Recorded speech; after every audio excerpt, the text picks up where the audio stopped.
साथियों नमस्कार। आपका लाइव सेशन में बहुत बहुत हार्दिक अभिनंदन हमारे यूट्यूब चैनल गोल गुरु पर। हम आज जो कक्षा लेकर के आए हैं वो मैराथन क्लासेज, जैसे कि आजकल प्रचलन में है मैराथन क्लासेज। वैसे कोई भी अध्यापक है वो पूर्ण 1 3 4 घंटे में कोर्स नहीं करवा सकता है, क्योंकि ये एक मात्र आपका योगात्मक आकलन कह सकता हूँ मैं, मैराथन क्लासेज नहीं कह करके, कि इससे आपको एक अंदाजा मिलेगा कि मैंने जो तैयारी की है उसका प्रतिफल, अंतिम प्रतिफल कैसा आ रहा है। इससे पहले, रीट से पहले ये समेटिव असेसमेंट हो जाएगा आपका। जो आपने 2 3 महीने पिछली दिनों में जो तैयारी की है उसका आज वो अंतिम परिणाम है, वो अपने आप निर्धारित करोगे इन क्लासों के माध्यम से। लेकिन मेरी मैराथन क्लासेज का एक निर्णय रहता है कि इस मैराथन क्लासेज के इतर बातें समझे, मैराथन क्लासेज में आसपास की बातें समझे, ताकि और पेपर में अधिक भागीदारी अपनी बढ़े और अधिक अच्छे अंक हम प्राप्त करें हर परीक्षा में। तो मेरी ऐसी आशा रहती है। और मैं जो प्रश्न संकलित करता हूं मैराथन क्लासेज के, मैंने ऑफलाइन क्लासेज में 400 500 पर्सन साथ में देकर के उनकी व्याख्याएं की है, 50 50 60 60 की लेकर के एक एक कक्षा में। जब मैं, मेरा मैराथन में एक मानना है कि 50% के आसपास की यदि बातें करेंगे तो उस उन 50% से आपके लगभग 400% तैयार होंगे।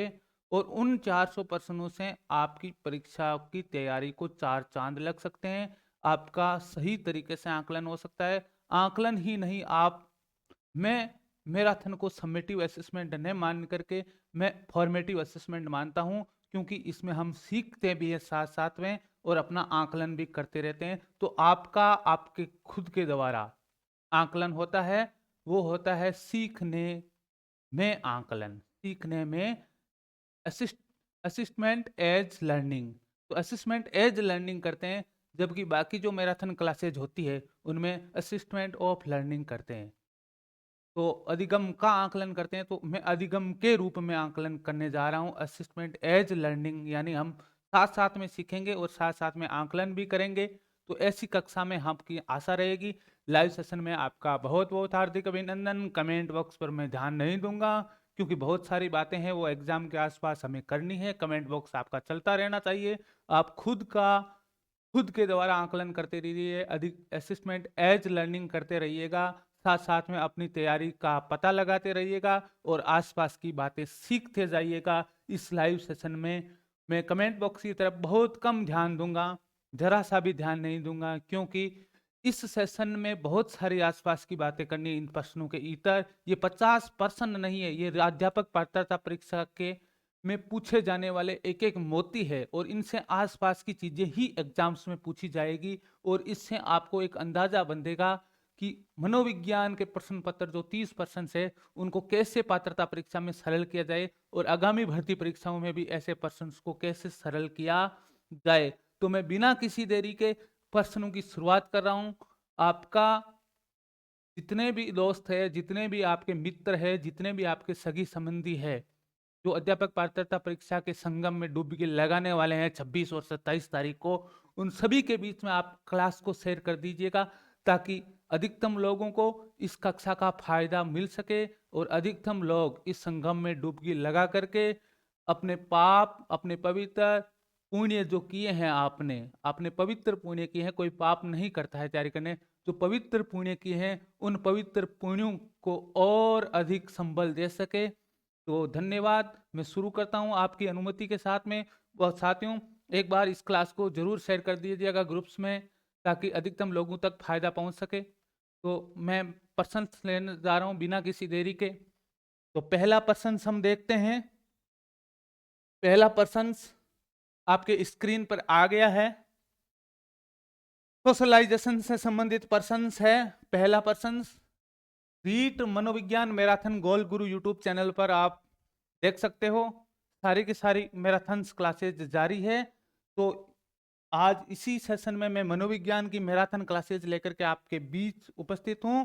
तो पहला प्रश्न आपकी स्क्रीन पर दिखाई दे रहा है, जल्दी से उत्तर दीजिएगा। सामाजिकरण का अर्थ है, सोशलाइजेशन का अर्थ है सामाजिक मानदंडों का कठोर रूप से पालन करना, समाज में समायोजित होना, सामाजिक मानदंडों के विरुद्ध विद्रोह करना और सामाजिक विविधता को समझना। ठीक है, तो सोशलाइजेशन क्या है? सोशलाइजेशन क्या होता है? समाज में समायोजन करना ही सामाजिकरण है। तो 9 नंबर ऑप्शन है वो यहां पर उत्तर सही होने वाला है आपका। ठीक है, कठोर मानदंडों को, सामाजिक विविधता को समझने का एक पक्ष हो सकता है सामाजिकरण का, लेकिन समाज में समायोजित होना ही क्या है? समाजीकरण है। तो पहला प्रश्न अब देख लेना, इसका 2 नंबर ऑप्शन है वो उत्तर सही होने वाला है। दूसरा प्रश्न देखते हैं, बिना किसी देरी के, विचार न केवल भाषा को निर्धारित करते हैं बल्कि आगे भी बढ़ाते हैं। तो मैंने विचार और भाषा को लेकर के 2 बड़ी बातें कही थी, ध्यान देना। इतर बातें करेंगे, मैंने कहा था ना असिस्टेंट एज लर्निंग करेंगे, अधिगम के रूप में आंकलन करेंगे, जबकि बाकी मैराथन्स होती है उनमें अधिगम का आंकलन होता है। हमें निर्माणवाद से चलता है क्योंकि हमारी कक्षाएं बहुत ही प्रगाढ़ कक्षाएं होती है। जितने भी साथी जुड़े हैं वो एक बार सेशन को जरूर शेयर कर दीजिएगा, क्योंकि ये प्रश्न अति महत्वपूर्ण प्रश्न होने वाले हैं। आगे जो 50 प्रश्न आने वाले हैं, पहला प्रश्न आपने सोशलाइजेशन से देखा, दूसरा प्रश्न विचार और भाषा की संबद्धता से प्रश्न है जिसको हम सरल करने जा रहे हैं। तो विचार और भाषा, विचार व भाषा को लेकर 2 मनोवैज्ञानिकों ने बात कही। विचार पहले,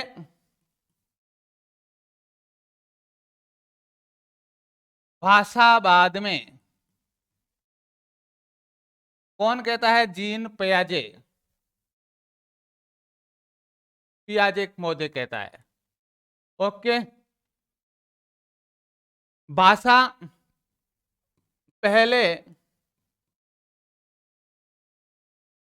विचार बाद में।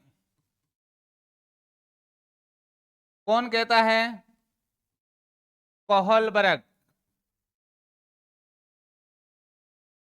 भाषा पहले विचार बाद में, कौन कहता है? कोहलबर्ग। तो प्रश्न को समझिएगा, विचार ने केवल भाषा को निर्धारित करते हैं, उसके आगे बढ़ाते हैं, उसे आगे बढ़ाते हैं। इसका मतलब विचार पहले आते हैं और भाषा बाद में आती है। तो विचार किसने रखा था? ये विचार, तो विचार पहले और भाषा बाद में किसने रखा था? जीन पियाजे महोदय ने। तो ऑप्शन नंबर 1 है वो यहां पर हमारा राइट ऑप्शन होने वाला है। बिना किसी देरी के मैं अगला प्रश्न लेता हूं। तो आप 2 कथन है वो याद रखना इसके बारे में। असेसमेंट एज लर्निंग की क्लास है। तो विचार पहले भाषा बाद में किसने कहा है? जीन पियाजे ने। भाषा पहले विचार बाद में किसने कहा है? कोहलबर्ग महोदय ने। ठीक है, बाकी वाइगोस्की, पावलोव, कंडीशनिंग जुड़े में इससे संबंधित नहीं है। बच्चों में संकल्पना निर्माण, कॉन्सेप्ट मैपिंग, मनोमानचित्रण। कॉन्सेप्ट मैपिंग का आपके सिलेबस में है मनोचित्रण, इसको बोलते हैं मनोचित्रण, मनोचित्रण भी कहते हैं। कॉन्सेप्ट मैपिंग के संबंध में निम्नलिखित में से कौन सा कथन सही है? ठीक है, देखो, संकल्पना संवेगात्मक रूप से सुव्यवस्थित होती है। अब मान लिया जाए हम किसी के बारे में कॉन्सेप्ट बनाते हैं तो उस समय हमारा भाव कैसा है तो उससे निर्धारित होगी, सुव्यवस्थित होगी। तो कौन सा कथन सही है?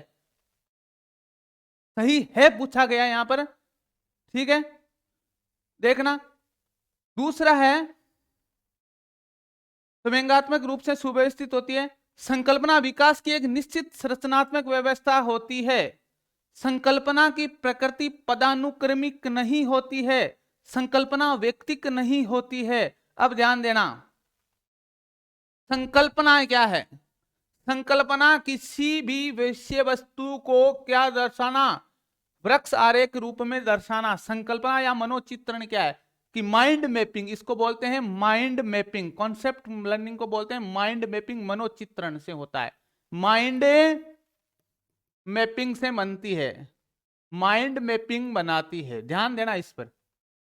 स्वयं संकल्पना, कॉन्सेप्ट बनाना किसी में, तो संवेगात्मक रूप से सुव्यवस्थित होती है। जब संवेग उठेंगे, ठीक है, अब देखना, संकल्पना विकास की एक निश्चित संरचनात्मक व्यवस्था होती है। तो कॉन्सेप्ट बनाते हैं, जैसे अकबर का पुत्र कौन था,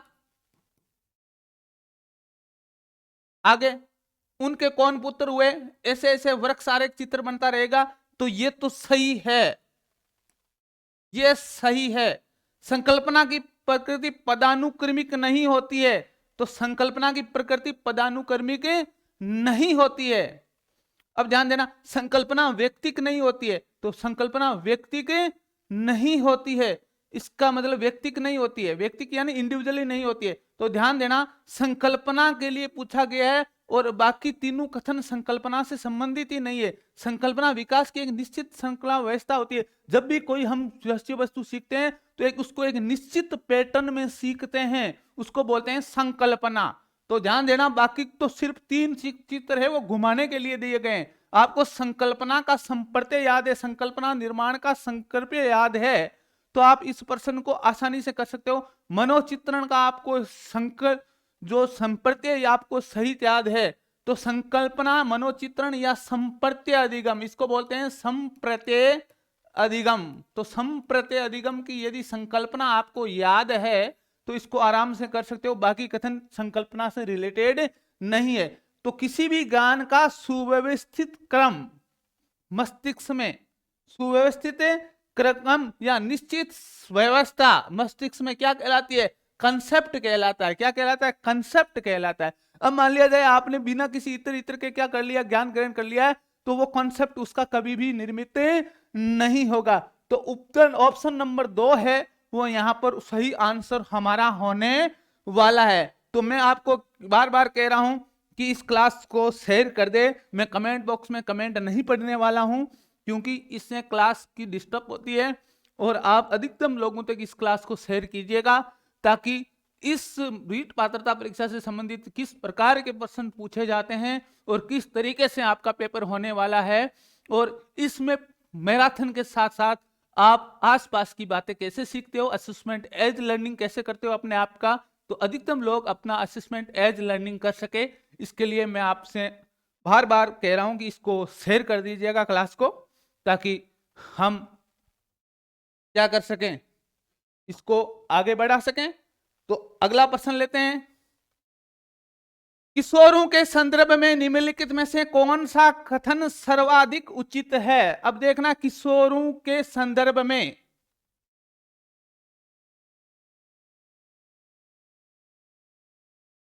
देखो बुद्धि लब्धांग में अकस्मात वृद्धि होती है, तो बुद्धि लब्धांग का कोई भी फर्क नहीं पड़ता किशोरावस्था में, वो परिस्थिति पर फर्क पड़ता है। चिंतन में मूर्त क्रियाओं को प्रदर्शित करते हैं, तो ये बाल्यावस्था में भी हो जाता है। पढ़ाई के प्रति लापरवाह रवैया हो सकता है, लेकिन स्वयंगात्मक प्रोत्साहन, कौन सा कथन सर्वाधिक उचित है। तो पढ़ाई के प्रति लापरवाही का रवैया हो सकता है किशोरों का, लेकिन हर किशोर का हो ये आवश्यक नहीं। तो स्वयंगात्मक प्रोत्साहन यानी स्वयंगात्मक प्रोत्साहन यानी उथल पुथल, तो स्वयंगात्मक उथल पुथल ब्रेन स्टॉर्मिंग सर्वाधिक किस में होता है, उथल पुथल। किस में मस्ती है, झंझावतों की अवस्था कौन सी होती है, किशोरावस्था होती है। तो सर्वाधिक उपयुक्त कथन होगा ऑप्शन नंबर 1। कौन सा होने वाला है, ऑप्शन नंबर 1 होने वाला है। ठीक है, अगला देखते हैं। स्वयंगात्मक रूप से अभिप्रेरित बच्चों की मुख्य विशेषता कौन सी है।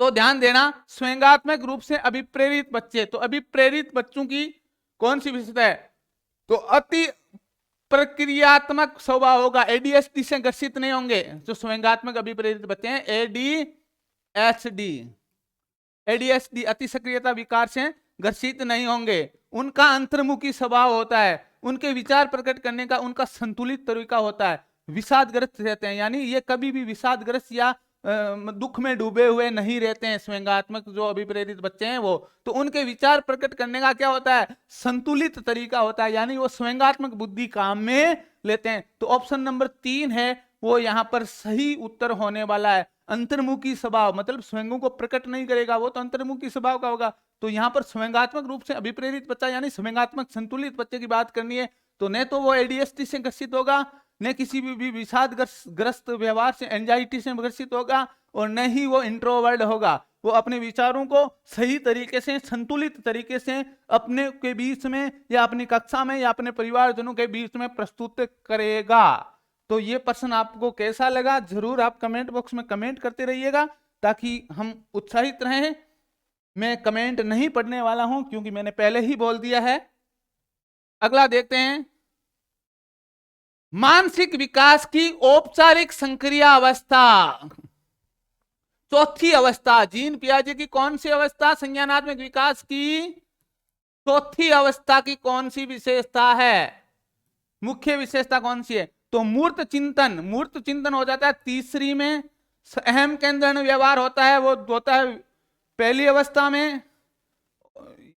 और सामाजिक चिंतन, जो सामाजिक दूसरी अवस्था में, अहम केंद्रित विचार है, वो दूसरी अवस्था में होता है। सामाजिक चिंतन की शुरुआत हो जाती है दूसरी अवस्था में। तो अमूर्त चिंतन, जो परोक्ष चिंतन होता है, इसको परोक्ष चिंतन भी बोलते हैं। परोक्ष चिंतन जो सामने नहीं है, उसके वस्तुओं के बारे में चिंतन किसमें शुरू करने लग जाता है? अमूर्त चिंतन। इसको बोलते हैं यह पारलौकिक चिंतन, इसको बोलते हैं पारलौकिक चिंतन भी नाम आ सकता है। पारलौकिक चिंतन की शुरुआत किस अवस्था में होती है? फॉर्मल स्टेज में होती है, चौथी अवस्था में होती है, यानी 12 वर्ष के बाद की आयु अमूर्त चिंतन की शुरुआत हो जाती है। इसीलिए इस आयु में हमने बीज गणित जैसे अमूर्त विषय हैं वो पढ़ाने शुरू कर देते हैं। तो ये प्रश्न था 6 नंबर प्रश्न, अमूर्त चिंतन। तो जीन पियाजे की 4 अवस्थाएं हैं। 4 अवस्थाओं को आप, विशेषताओं को अच्छी तरीके से पढ़ लीजिएगा। एक बार इसकी भाषा शैली को आप पढ़ लीजिएगा, ठीक है? ओके। बच्चों के नैतिक मूल्यों को विकसित करने का सर्वाधिक उपयुक्त तरीका है, प्रातकालीन सभा में बच्चों को नैतिक उपदेश देना। तो उपदेश देने से नैतिक विकास थोड़ा हो जाता है। बहुत बड़े बड़े भाषण देते हैं, हुआ है क्या सुधार नेताओं में? खुद नेता ही भ्रष्टाचारी है। विद्यार्थियों के सामने एक परिस्थिति रखना और उस पर निर्णय लेने के लिए कहना। कुछ कुछ नेता ऐसे हैं जो बोलते बहुत भारी हैं और उन पर सुबह भ्रष्टाचार के केस लग रहे मिलते हैं। तो प्रातकालीन सभा में बच्चों को नैतिक उपदेश देने से नैतिकता नहीं हो सकती। विद्यार्थियों के सामने एक परिस्थिति रखना और उस पर निर्णय लेने के लिए कहना। शिक्षकों एवं बड़ों द्वारा नैतिक मूल्यों को प्रदर्शित करना। विद्यार्थियों को नैतिकता व अनैतिकता के बीच अंतर करना सिखाना। तो बातें कहने से या कुछ नहीं होने वाला, तो विद्यार्थियों के सामने परिस्थिति रखना और उस पर निर्णय लेने के लिए कहना। तो नैतिक मूल्यों को विकसित करने के लिए, तो नैतिक मूल्यों के विकसित करने का सबसे अच्छा तरीका है विद्यार्थियों के सामने एक परिस्थिति रखेंगे, उस पर नैतिक निर्णय कराएंगे, फिर उसको नैतिकता और अनैतिकता को बताएंगे, तब बच्चा है वो अच्छी तरीके से सीख पाएगा नैतिकता का संप्रत्य। तो 2 नंबर ऑप्शन है वो यहां पर राइट होने वाला है। अगला देखते हैं प्रश्न, बाल केंद्रित शिक्षा के निम्नलिखित में से कौन सा आधार है? तो व्यक्तिगत अंतर, बाल अधिकार, बच्चों की निःशुल्क एवं अनिवार्य शिक्षा अधिकार अधिनियम 2009, सभी बच्चों को सभी संदर्भों में सीखना सिखाना। तो बाल केंद्रित शिक्षा का आधार पूछा है। तो आधार क्या पूछा है कि एक कक्षा में प्रत्येक बच्चा क्या होता है?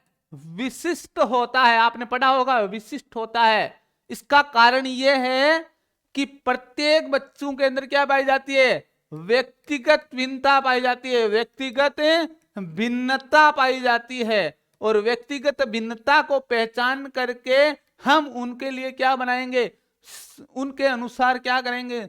चाइल्ड सेंटर्ड जो शिक्षा है वो देंगे, चाइल्ड सेंटर्ड एजुकेशन देंगे, बाल केंद्रित शिक्षा देंगे। तो व्यक्तिगत अंतर यानी एक बच्चा हर दूसरे बच्चे से क्या है? भिन्न है, इसलिए व्यक्तिगत अंतर है वो बाल केंद्रित शिक्षा का क्या होता है? मुख्य आधार होता है। तो व्यक्तिगत अंतर है वो यहां पर उत्तर होने वाला है। अगला प्रश्न देखते हैं बिना किसी देरी के, निम्नलिखित में से कौन सा चिंतन की प्रक्रिया में सबसे कम महत्वपूर्ण है? चिंतन आपके सिलेबस में है थिंकिंग, मानसिक क्रिया है। चिंतन है क्या है? मानसिक क्रिया है। उच्च स्तरीय मानसिक क्रिया होती है वो होती है थिंकिंग। तो थिंकिंग में क्या चलता है? रीजनिंग चलती है, जो प्रॉब्लम सॉल्विंग चलता है, सामान्यीकरण चलता है, लेकिन आपकी स्मृति है वो चिंतन में कम महत्वपूर्ण होती है। तो चिंतन में स्मृति का कोई योगदान नहीं होता है, स्मृति का कोई योगदान नहीं होता है। तो समस्या, सामान्यीकरण और तर्कना है वो चिंतन में अधिक महत्वपूर्ण है, जबकि स्मृति क्या है? कम महत्वपूर्ण है। जबकि लोग कह सकते हैं कि बुद्धि मानसिकता में होती है, लेकिन चिंतन को जब आप अच्छी तरीके से पढ़ोगे एनसीईआरटी जी की किताबों से, अलग ऑथेंटिक किताबों से, तो वहां पर स्मृति को क्या माना गया है? चिंतन की प्रक्रिया में कम महत्वपूर्ण माना गया है। तो चिंतन करने के लिए आपको याद अधिक रहना जरूरी नहीं है। चिंतन के लिए आपका क्या चाहिए? आपका मानसिक रिएक्शन है, आपका मेंटल रिएक्शन है, आपकी मानसिक सक्रियता है वो जरूरी है। और मानसिक सक्रियता के लिए रीजनिंग चाहिए, प्रॉब्लम सॉल्विंग की आप में कुशलता चाहिए, और आप में जनरलाइजेशन या सामान्यीकरण का क्या चाहिए? उम्दा प्रदर्शन चाहिए। तब जाकर के आप समस्या को हल कर पाओगे, उसके बारे में चिंतन कर पाओगे। अगला प्रश्न देखते हैं, सतत और व्यापक मूल्यांकन के लिए तार्किक आधार कौन सा है? वेरी वेरी इंपॉर्टेंट प्रश्न। तार्किक आधार क्या है? सीखने के एक से अधिक पक्षों का आकलन करना, आकलन के अवसरों का अधिकतमीकरण करना, मानव व्यक्तित्व को समग्र प्रगति और शिक्षकों पर बोझ बढ़ाना। तो सतत और व्यापक मूल्यांकन का कारण यह था कि मानव की समग्र प्रवृत्ति का मतलब क्या है? हम सब सतत और व्यापक मूल्यांकन करते हैं बच्चे का, तो व्यापक में क्या हो जाता है? एक पक्ष का होता था पहले, लेकिन अब क्या हो गया? एक से अधिक पक्षों का क्या क्या क्या करना है? हमें आकलन करना है। आकलन के अवसरों का अधिकतमीकरण, यानी आकलन जहां कहीं पर भी बच्चा मिलेगा उसमें अधिकतमीकरण भी करेंगे। लेकिन मानव व्यक्तित्व की क्या होती है? समग्र प्रगति होती है, ये भी है। तो मानव व्यक्तित्व की क्या होती है? समग्र प्रकृति होती है, यानी बहुत सारे क्षेत्रों में अंदर आपस के अंदर क्या होते हैं? मिलजुल कर एक दूसरे को प्रभावित करते हैं पक्ष से। तो मानव व्यक्तित्व की समग्र प्रवृत्ति है वो क्या होती है? सतत और व्यापक मूल्यांकन का आधार। तो समग्र प्रवृत्ति में अवसर और पक्ष दोनों आ जाते हैं, सततता और व्यापकता दोनों आ जाती है। अतः मानव व्यक्तित्व की समग्र प्रकृति है वो यहां पर सही उत्तर होने वाला है। ठीक है। एक शिक्षक भाषा इस्तेमाल करते हैं जिस पर वर्णन, भविष्यवाणी, स्पष्ट संक्षेपण, अनिर्मित और मूल्यांकन अंकित है। प्रकरण की समाप्ति पर वे पासा फेंकते हैं और पासे की स्थिति पर आधारित प्रश्नों के उत्तर करते हैं। तो ठीक है, तो आधारित प्रश्नों का उत्तर देने के लिए विद्यार्थियों को कहते हैं। तो शिक्षक क्या कर रहा है? ठीक है, अब देखो, इस्तेमाल करते हैं जिस पर वर्णन, भविष्यवाणी, स्पष्ट संक्षेपण, मूल्यांकन अंकित है, और प्रकरण की समाप्ति पर। अब तो प्रकरण की समाप्ति है तो रूपात्मक आंकलन होता है रचनात्मक। फॉर्मेटिव असेसमेंट का ही दूसरा नाम क्या है? रचनात्मक। तो ये रूपात्मक आंकलन वाला तो नहीं होने वाला, क्योंकि प्रकरण की समाप्ति पर है। विद्यार्थियों के चिंतन को प्रोत्साहित करना, विद्यार्थियों के चिंतन प्रक्रिया का विविधीकरण करना, अपनी खास शैली से पाठ को समाप्त करना। तो यहां पर क्या हो रहा है? अलग अलग शब्द लिखे गए हैं और इन प्रकरण की समाप्ति पर पासा फेंकते हैं और पासे पर स्थित आधारित प्रश्न का, तो जो जो बिंदु है उन पर बच्चों को बोलने के लिए, प्रश्न उत्तर करने के लिए कह रहा है। तो विद्यार्थियों की चिंतन की प्रक्रिया का क्या किया जा रहा है? विविधीकरण किया जा रहा है। क्या किया जा रहा है? विविधीकरण किया जा रहा है। तो वैविध्यता, यानी यहां पर क्या किया जा रहा है? चिंतन की विविधता। और चिंतन की विविधता कहां देखने को मिलती है? चिंतन की विविधता कहां देखने को मिलती है? एक से अधिक बार सोचना, सृजनात्मकता में। तो सृजनात्मकता विकसित करने के लिए काम किया जा रहा है चिंतन में। ठीक है, ओके। आप लगा के आ सकते हो रूपात्मक आंकलन, लेकिन रूपात्मक आंकलन है वो होता है अंत में। संकल्पनात्मक आंकलन है, यहां पर क्या है? संकल्पनात्मक आंकलन या योगात्मक आंकलन है, न कि रूपात्मक या रचनात्मक। ठीक है, अधिगम रूपात्मक आंकलन को हम कहते हैं अधिगम के लिए आंकलन। अधिगम के लिए आंकलन, ओके। अधिगम के लिए आंकलन। समावेशी शिक्षा में शिक्षक का सबसे कम महत्वपूर्ण विशेषता कौन सी है?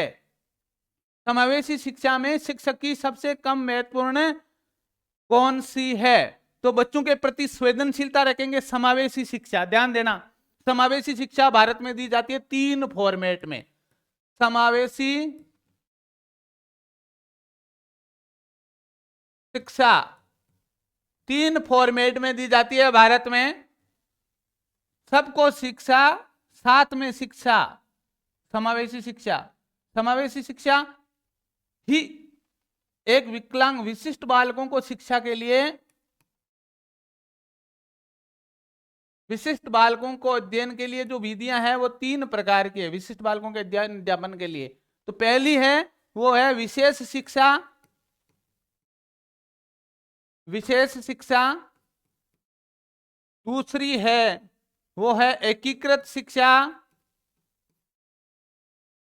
और तीसरी है वो समावेशी शिक्षा।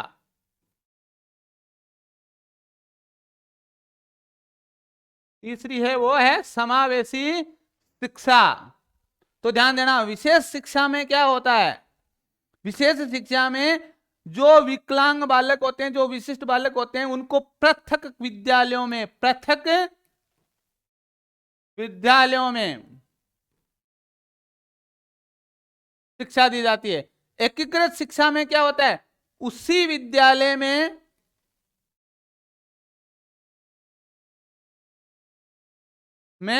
प्रतिचयन करके शिक्षा दी जाती है। एक जैसे मान लिया जाए मैंने कहा, और समावेशी शिक्षा सबके समान शिक्षा, सबके समान शिक्षा, इंक्लूसिव एजुकेशन, सबके समान शिक्षा, सामान्य बालकों के समान शिक्षा दी जाती है विशिष्ट बालकों को। अब यहां पर समझिए आप, विशेष शिक्षा क्या है? यदि कोई विकलांग बालक था उसको अलग स्कूल में डाल दिया, वो तो है विशिष्ट शिक्षा। अब मान लिया जाए मैंने क्या कहा, एकीकृत शिक्षा, विद्यालय उसी में है, सामान्य विद्यालय में, लेकिन उनको क्या बनाया जा रहा है? अलग ग्रुपिंग की जा रही है, उन बच्चों पर अलग ध्यान दिया जा रहा है, फोकस किया जा रहा है। तो वो है आपकी एकीकृत शिक्षा। ठीक है, जैसे CWSN प्रभारी होते हैं हमारे स्कूलों में, वो देखते हैं अलग अलग चीजें। समावेशी शिक्षा यानी बच्चों को बिना किसी ध्यान के इंगित किए हुए, बिना किसी लेबल लगाए हुए बच्चों को सामान्य बच्चों के साथ में शिक्षा देना, समस्त संवर्धनकारी कार्यक्रमों के साथ शिक्षा देना समावेशी शिक्षा होती है। तो समावेशी शिक्षा में बच्चों के प्रति संवेदनशीलता जरूरी है, विद्यार्थियों के लिए लगाव और धैर्य जरूरी है।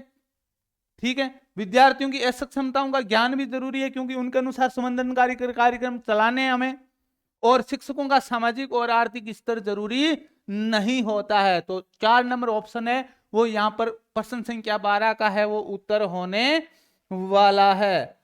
अच्छा, देखते हैं अगला प्रश्न। मोहित बच्चों को पढ़ाना अच्छा लगता है, इसलिए वे बीएड की परीक्षा में प्रवेश करता है, खूब मेहनत करता है, वह अभिप्रेरित है। अब देखो, 2 तरीके की अभिप्रेरणा होती है। बाह्य अभिप्रेरणा, अभिप्रेरणा के 2 स्वरूप है।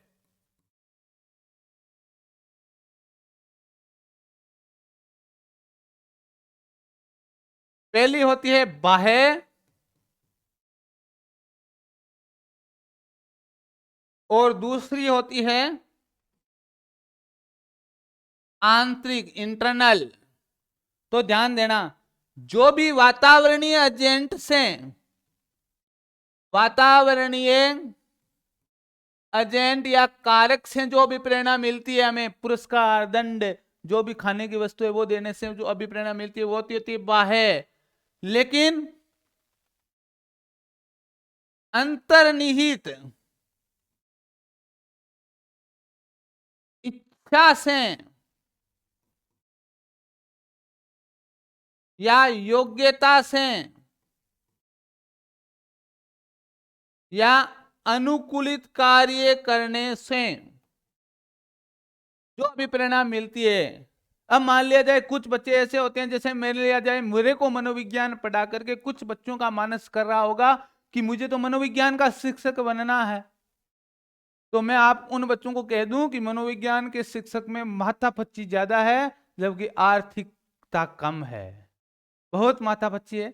तो ये एक हो सकता है, लेकिन उसको कहने के बावजूद भी मैं आर्थिक प्रलोभन नहीं दे रहा हूं, मैं उसको कह रहा हूं कि पैसा कम है इस क्षेत्र में, फिर भी वो काम कर रहा है, इसका मतलब वो आंतरिक रूप से अभिप्रेरित है। यानी उठाए हुए कुत्ते शिकार नहीं करे, अपने मन के अंतर ज्योति से या अंतर ज्ञान से, अपनी त्रिनेत्र लोचन खुलने से जो काम करता है, और बहुत ही इच्छा और संलग्नता के साथ में और लगाव के साथ में यदि कोई काम कर रहा होता है, और बिना किसी बाह्य कारकों की परवाह किया बिना, बिना किसी वातावरणीय एजेंट की कार्य किए हुए बिना, तो आंतरिक अभिप्रेरणा और बाह्य अभिप्रेरणा का प्रश्न आने वाला है आपके। तो आपको ध्यान रखना है, जिस प्रश्न में आपको लगे कि कहीं न कहीं वातावरणीय कारक प्रभावित कर रहा है, जिसमें संलग्नता, संलिप्तता और इच्छा शक्ति निहित होती हो किस कार्य करने की, तो वहां पर वह बच्चा आंतरिक रूप से अभिप्रेरित होगा।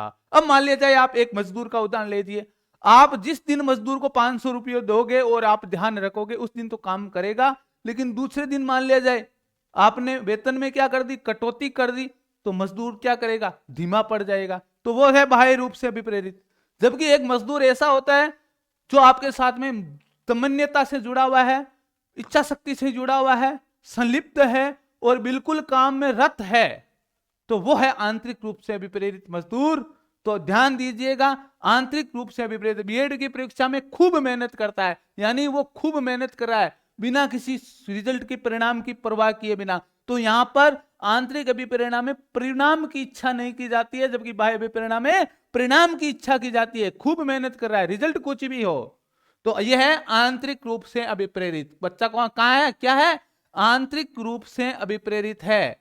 तो 13 नंबर में ऑप्शन में यहां पर उत्तर होने वाला है 1 नंबर ऑप्शन 13वें प्रश्न में। अगला प्रश्न लेते हैं बिना किसी देरी के। स्वयंगात्मक विरेचन, स्वयंगात्मक विरेचन। तो देखो, सामयिक दमन का उल्टा होता है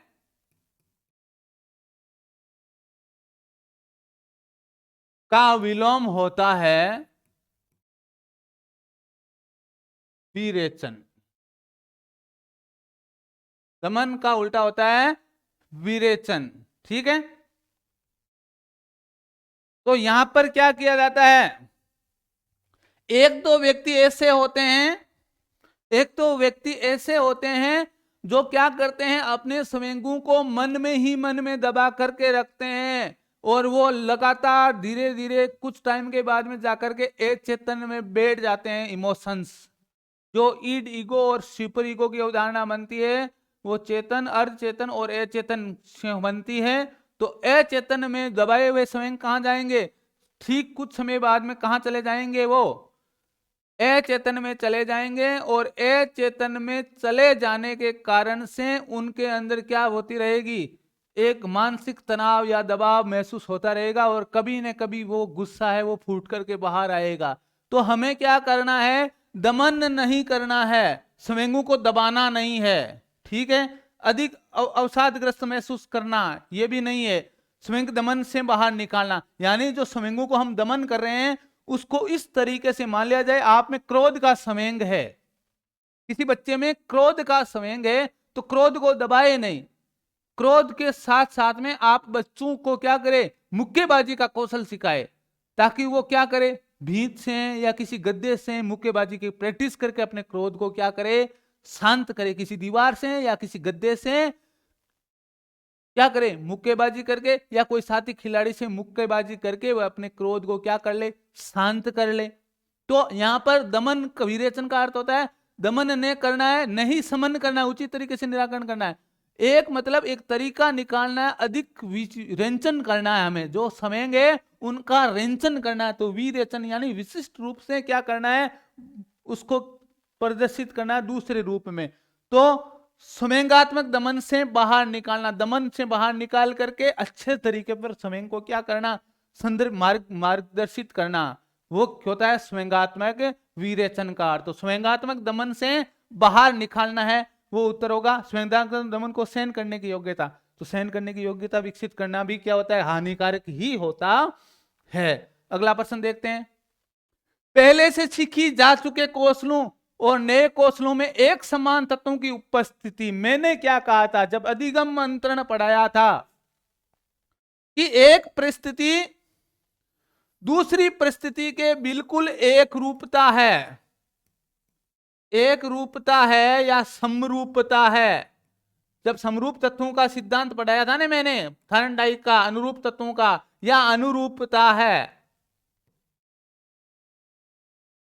तब एक परिस्थिति में सीखे गए ज्ञान का दूसरी परिस्थिति में आसानी से अंतरण होगा, या एक पिछली परिस्थिति का ज्ञान है वो दूसरी परिस्थिति में सहायता करेगा। तो एक समान तत्वों की उपस्थिति या समान तत्वों की उपस्थिति हमेशा क्या करती है? सकारात्मक अंतरण करती है। यदि विपरीत तत्व होते तो नकारात्मक अंतरण होता, दोनों में कोई मेल नहीं होता परिस्थितियों में, तो क्या होता? शून्य अंतरण होता, जबकि सामान्यीकरण अंतरण कोई प्रकार नहीं होता है अंतरण का।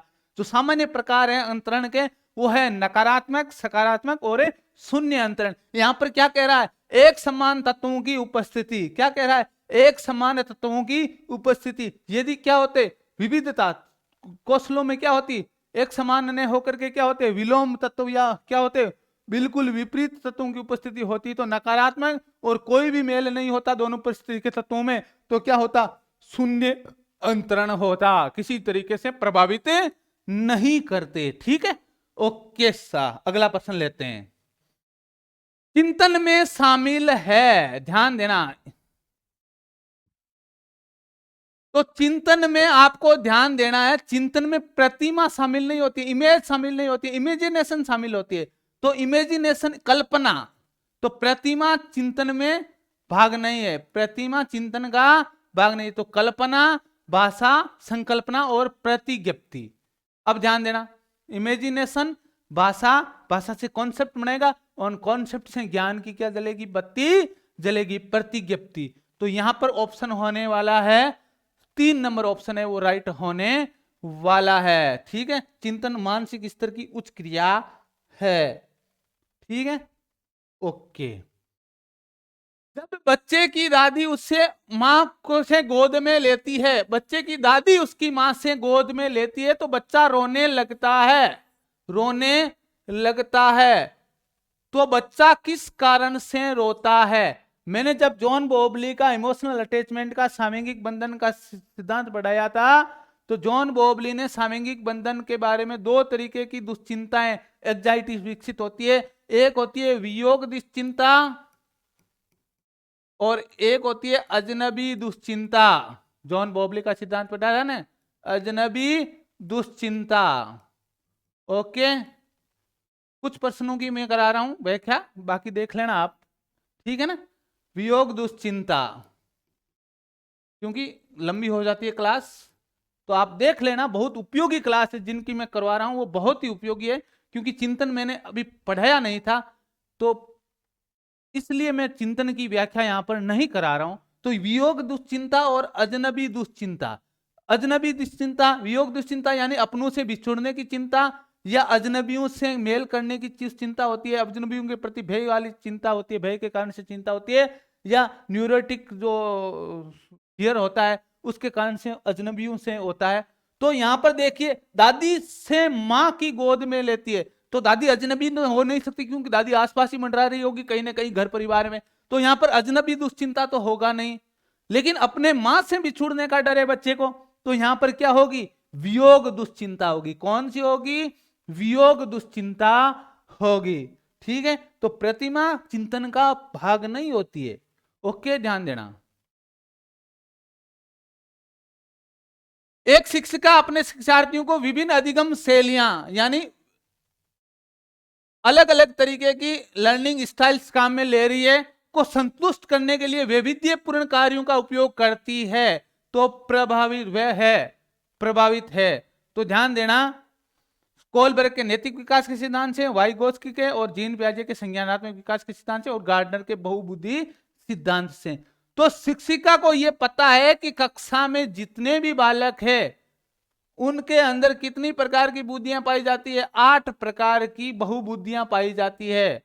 तो यहां वैविध्यपूर्ण कार्य करा रहे हैं, तो विविधता के कारण से कौन सा होगा? गार्डनर का बहुबुद्धि सिद्धांत होगा। तो गार्डनर का बहुबुद्धि सिद्धांत है वो वैविध्यपूर्ण अधिगम कार्य कराने का मतलब क्या है कि प्रत्येक बच्चे में क्या पाई जाती है, 8 प्रकार की बुद्धियां पाई जाती है, और उनमें से जो अधिक महत्वपूर्ण होती है, जो अधिक प्रभावी होती है, वो उसको उसी टाइम में डाल दिया जाता है। जैसे मान लिया जाए मैंने किसी बच्चे में 8 प्रकार की बुद्धियां, जैसे मान लिया जाए मेरे में क्या है 8 प्रकार की बुद्धियां हैं, लेकिन ध्यान देना मैं अंतःवैयक्तिक, स्थानिक, गतिक ये बुद्धि मेरे में कम है, जबकि अंतर व्यक्तिक इंटरपर्सनल जो इंटेलिजेंस है वो मेरे में ज्यादा है, क्योंकि मैं लोगों से जल्दी ही जुड़ जाता हूं। ठीक है, तो इंटरपर्सनल मेरे में इंटरपर्सनल जो इंटेलिजेंस है वो अधिक प्रभावी है, वो अधिक प्रभावी है। जो प्रभावी बुद्धि होगा उसको उसी वर्ग में लगाया जाएगा। तो मतलब कहने का मतलब क्या है, बच्चे विविध प्रकार का कार्य कर सकते हैं क्योंकि उनमें अलग अलग प्रकार की बुद्धियां हैं, लेकिन जो अधिक शक्तिशाली होगी, जो अधिक प्रभावी होगी, वही केवल प्रदर्शित होगी। तो यही तो गार्डनर का बहुबुद्धि सिद्धांत है। 8 प्रकार की बुद्धियां होती है बच्चे में, 8 टाइप के काम होते हैं वो कर सकता है, लेकिन इनमें से 1 या 2 बुद्धि क्या होगी, अधिक सबल या अधिक क्या होगी, प्रभावी होगी। वही बुद्धि है वो हमें अधिकतर व्यवहार में दिखेगी। यही गार्डनर का बहुबुद्धि सिद्धांत कहता है। तो इस लाइन को आप ध्यान दे लेना, गार्डनर का बहुबुद्धि का सिद्धांत में। ठीक है, निम्नलिखित में से कौन सा एक सीखने का क्षेत्र है? तो बीएस बलूम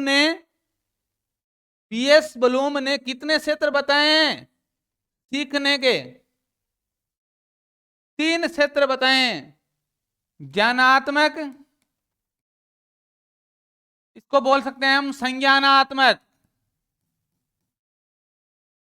क्या बोल सकते हैं, संज्ञानात्मक। दूसरा है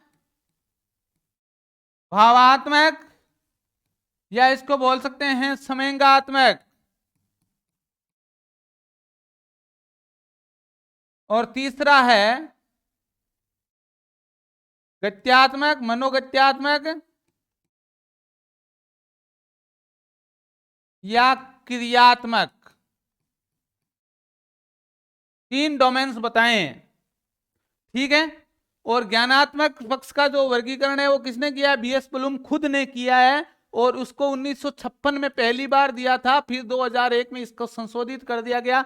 आप संशोधित बीएस बलूम वाली है वो सीख करके जाना। उसमें पहला बिंदु ज्ञान नहीं है, याद करना है, वो पहला जो टॉपिक है उसमें पहला जो उपयोग है वो ज्ञान नहीं है, क्या है, उपयोग याद करना है दिया गया है। जबकि संश्लेषण और बोध को जोड़ करके क्या कर दिया गया है, समझना। संश्लेषण और बोध को जोड़ करके क्या कर दिया गया है, समझना, और मूल्यांकन एक अतिरिक्त दे दिया गया। तो आप बीएस बलूम की जो नवीन टेक्सोनॉमी है 2001 वाली वो पढ़ करके जाना। एग्जाम से पहले एक बार देख लेना, मैं कराऊंगा जरूर एक इसको छोटी सी क्लास लेके आऊंगा बीएस बलूम की टेक्सोनॉमी पर, क्योंकि यहां से प्रश्न आने वाले हैं। अभी क्लास चल रही है लाइव, तो मैं ज्यादा देर नहीं लूंगा क्योंकि ये टेक्सोनॉमी कराने में वक्त लगता है। तो 1956 में पहली बार आई थी, संशोधित टेक्सोनॉमी है वो 2001 में आई थी। तो यहां पर देख लेना, इसमें कॉग्निटिव, अफेक्टिव और इसको बोलते हैं साइकोमोटर। ठीक है, तो यहां पर कौन सा है, अधिगम का कौन सा क्षेत्र है? तो भावात्मक दिख रहा है। कौन सा दिख रहा है? भावात्मक। तो भावात्मक 2 नंबर ऑप्शन है वो यहां पर उत्तर सही होने वाला है। जरूर एक बार शेयर कर दीजिएगा इस क्लास को, ताकि अधिकतम लोगों तक इसका फायदा मिल सके। आप सभी लाइव में जुड़े, आपका हार्दिक स्वागत, अभिनंदन। हमारे गोल गुरु टीम के द्वारा विशेष आवश्यकता वाले बच्चों को शिक्षा उपलब्ध कराई जानी चाहिए। मैंने क्या कहा था, वर्तमान में जो विशेष बालकों के लिए 3 स्वरूप बताए थे ना अभी, विशिष्ट, एकीकृत और समावेशी। ठीक है, तो वर्तमान में विशेष आवश्यकता वालों को जो शिक्षा उपलब्ध कराई जाती है वो समावेशी, इंक्लूसिव एजुकेशन उपलब्ध कराई जाती है। तो अन्य सामान्य बच्चों के साथ उपलब्ध करवानी है। अभी इसकी व्याख्या पहले देख लेना, आप पीछे जाकर के पहले प्रश्न में करा रखी है मैंने। तो अन्य सामान्य बच्चों के साथ कराई जाती है। विशेष विद्यालयों में विशेष शिक्षकों के द्वारा विशिष्ट शिक्षा होती है। यह है विशिष्ट शिक्षा की परिभाषा, यह विशिष्ट शिक्षा की परिभाषा है। विशेष विद्यालयों में विशेष बच्चों के द्वारा विकसित पद्धतियों द्वारा, ठीक है, अन्य सामान्य बच्चों के साथ में यह समावेशी शिक्षा, यह है समावेशी शिक्षा। सभी बच्चों को पूर्ण समय तक भागीदारी के, अन्य बच्चों के साथ पूर्ण भागीदारी के साथ शिक्षा समावेशी शिक्षा है। ठीक है, अब हमें पृथक नहीं देखना है विकलांग बच्चों को। अगला प्रश्न देखते हैं, बिना किसी देरी के 21वां प्रश्न, एक बच्चा अतीत के समान परिस्थितियों में नई अनुक्रिया के आधार पर नई स्थिति के प्रति अनुक्रिया करता है। अतीत के समान परिस्थितियों में की गई अनुक्रिया के आधार पर, ध्यान देना, नई स्थिति में प्रति अनुक्रिया करता है। यानी एक परिस्थिति में कुछ देखा और उसको दूसरी परिस्थिति में क्या ला रहा है, काम में ला रहा है। तो यानी सादृश्यता, एनालॉजी, यानी उसके अंदर क्या है, कहीं ना कहीं समानता है। तो नई स्थिति में प्रति अनुक्रिया करता है। अतीत की परिस्थितियों की समान परिस्थितियां, समान परिस्थितियां यानी एनालॉजी, सादृश्यता है, उनमें कहीं ना कहीं समानता है। तो तत्परता नहीं होगा, सादृश्यता प्रभाव नहीं होगा, अभिवृत्ति नहीं होगी, कौन सा होगा, सादृश्यता का नियम, सीखने का सादृश्यता का नियम। तो ये 3 नियम है, इसमें से 2 नियम है, वो तो है मुख्य, और ये 2 अभिवृत्ति और सादृश्यता वाला है गौण नियम है थार्नडाई के। तो मैंने करा रखी है थार्नडाई के क्लास, थार्नडाई के नियमों की, वो जाकर के देख लेना आप। ठीक है, निम्न में से कौन सा शिक्षार्थियों में सृजनात्मकता का पोषण करता है, क्रिएटिविटी, विविध पूर्ण चेतना, विविध तरीकों से सोचना,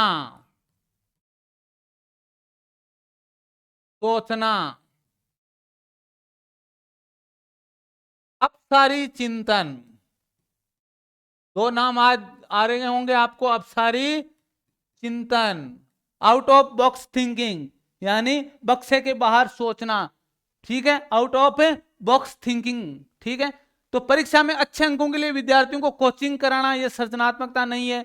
अच्छी शिक्षा के व्यवहारिक मूल्यों के लिए विद्यार्थियों को शिक्षण करवाना, प्रत्येक शिक्षार्थी की अंतरजातीय प्रतिभाओं का पोषण करने और प्रसन्न करने के अवसर उपलब्ध कराना। ठीक है, तो अंतरजात प्रतिभाएं हैं, विविध तरीकों से सोचने वाली प्रक्रिया रखता है बच्चा, तो इसको अंतरजात प्रतिभाओं का पोषण करने और प्रश्नों के बार बार प्रश्न करने की आदत डालने की जो योजना होती, वो सृजनशीलता या सृजनात्मकता या क्रिएटिविटी को बढ़ावा देती है। सृजनात्मकता होती है परंपरागत चिंतन के इतर सोचना, जो पहले से सोच चली आ रही है उसके ठीक ऊपर सोचना, ताकि क्या हो, नवीनता आए, ताकि क्या हो, लचीलापन आए, ताकि क्या आए, धारा प्रभाविता आए। तो ये सारे के सारे सृजनात्मकता के तत्व है।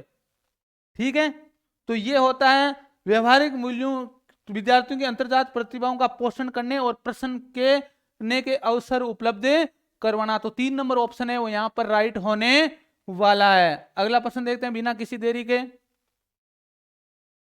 निम्नलिखित में से कौन सा सीखने की प्रक्रिया की विशेषता नहीं है। अनधिगम, यानी भूलना भी सीखना की प्रक्रिया है, तो अनधिगम भी शिक्षण प्रक्रिया का भाग है, मैंने कहा था, सही है। ठीक है, शिक्षण संस्थान ही एकमात्र साधन है जहां पर अधिगम प्राप्त होता है। सीखना एक व्यापक क्रिया है, सीखना एक लक्ष्योन्मुखी क्रिया है। तो सीखना एक व्यापक क्रिया है, तो शिक्षण संस्थान ही नहीं है। मैंने कहा है अधिगम 3 स्वरूप में होता है। अधिगम के स्वरूप, औपचारिक, अनौपचारिक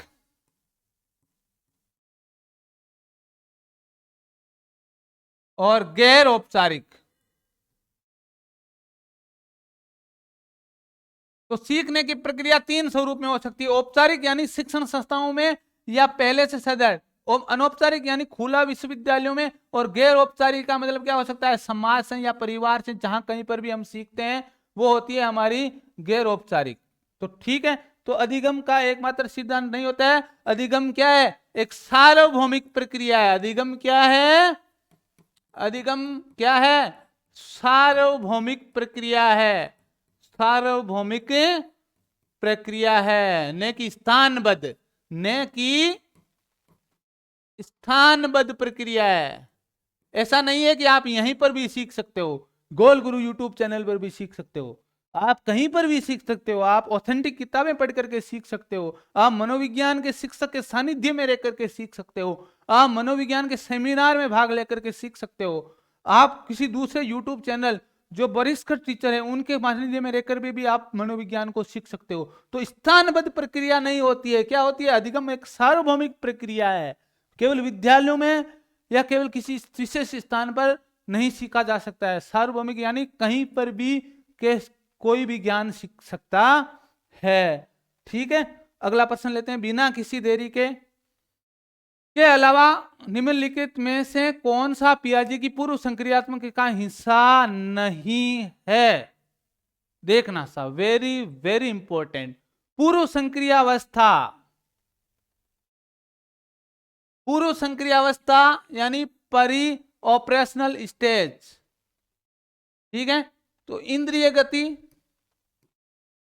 इंद्रिय गतिक पहली अवस्था होती है, पूर्व संक्रिया होती है वो दूसरी अवस्था होती है, पूर्व संक्रिय अवस्था। तो आत्म केंद्रितता होती है, आत्म केंद्रितता यानी अपने अनुसार निर्णय लेना, अपने अनुसार क्या मानना, मैं घूमता हूं तो पृथ्वी घूमती है। ठीक है, जीववाद यानी निर्जीव वस्तु में क्या करना, एनिज्म, निर्जीव वस्तुओं में संजीव की संकल्पना, ये क्या होती है? पूर्व संक्रिय अवस्था की होती है। अनपलटावी यानी अनुत्क्रमणीयता, अविलोम्यता, अविलोम्यता, अविलोम्यता यानी अनपलटावी यानी अनुत्क्रमणीयता। तो पलट करके सोचने का भी क्या पाया जाता है?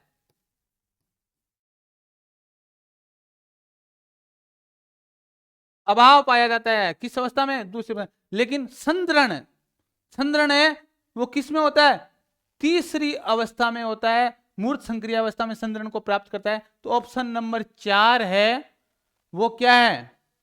ऑप्शन नंबर 4 है वो यहां पर सही उत्तर होने वाला है। संद्रण है वो किस अवस्था में पाया जाता है? मूर्त संक्रिय अवस्था में प्राप्त करता है। संद्रण यानी संरक्षण।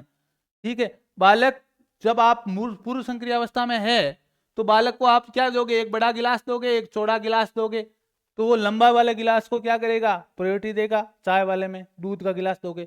तो ये जीन पियाजे की जो है, जो हमारे अवस्था सिद्धांत है संज्ञानात्मक का, जीन पियाजे के 3 तरीके के सिद्धांत चलते हैं। अवस्था सिद्धांत, अधिगम का संज्ञानवादी सिद्धांत, जिसमें हम अधिगम की प्रक्रियाएं पढ़ते हैं। जैसे ध्यान देना, 2 चीजें पढ़ करके जाना, यहाँ से ज्यादा प्रश्न जीन पियाजे से आता है। मैंने जीन पियाजे नहीं करा पाया क्योंकि मेरी बाध्यताएं थी, कुछ बाध्यताएं थी, लेकिन अब मैं आपको आगामी परीक्षा में कराऊंगा जरूर ये सब टॉपिक्स।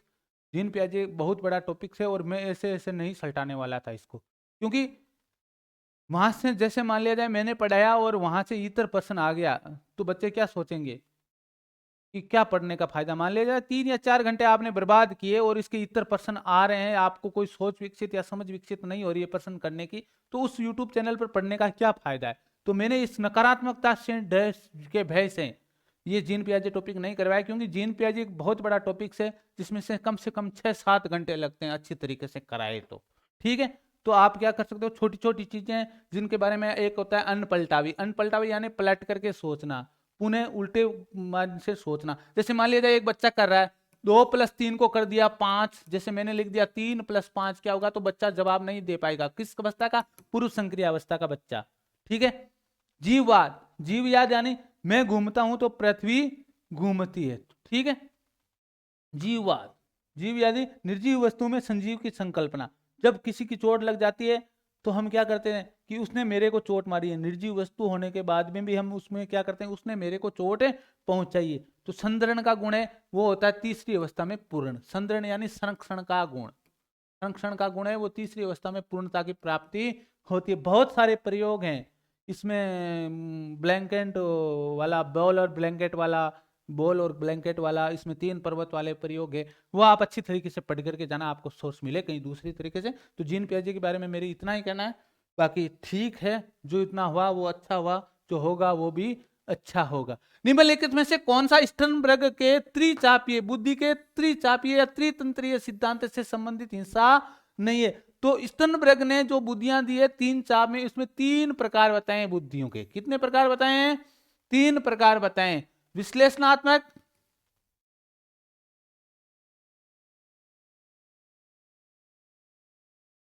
दूसरी बुद्धि है वो बताई है व्यावहारिक, और तीसरी बुद्धि बताई है वो सर्जनात्मक। ठीक है, 3 बुद्धियां बताई है। और देशिक है वो थ्रस्टन का जो 7 मानसिक योग्यताएं इसमें शामिल है स्पेटल। तो देशिक योग्यता, तो देशिक योग्यता होती क्या है? ऐसा देशिक योग्यता किसी स्थान को पहचानने की योग्यता, किसी नक्शे में स्थान को खोजने की योग्यता, घड़ी में टाइम देखने की योग्यता, किसी चीज का नक्शा माइंड में बनाने की योग्यता। ठीक है, जैसे मान लिया जाए कुछ लोग ऐसे होते हैं जिन्होंने कभी भी एक बार भी दिल्ली देखा है, लेकिन दिल्ली की क्या बताते हैं, हर रोड या हर सड़क या हर मार्ग को बता देते हैं। तो उनमें देशिक क्षमता है वो ज्यादा होती है। तो ये देशिक वाला किसने दिया है? थ्रस्टन ने। किसने दिया है? थ्रस्टन ने। थ्रस्टन ने दिया है। किसने दिया है? बाकी ये तीनों है, विश्लेषणात्मक, व्यवहारिक और सृजनात्मक बुद्धि। ये 3 प्रकार किसने बताए? स्टर्नबर्ग ने बताए। तो दोस्तों एक बार शेयर कर दीजिएगा क्लास को, ताकि हम अधिक महत्वपूर्ण रूप से आपको प्रश्न ले सकें, अधिकतम लोगों तक इनका फायदा पहुंच सके। अगला प्रश्न लेते हैं बिना किसी देरी के। असक्षम बच्चे की शब्दावली किसकी ओर संकेत करती है? यानी मैंने कहा था असक्षम बच्चे, असक्षम बच्चे, असक्षम बच्चे होते हैं वो 3 प्रकार के होते हैं।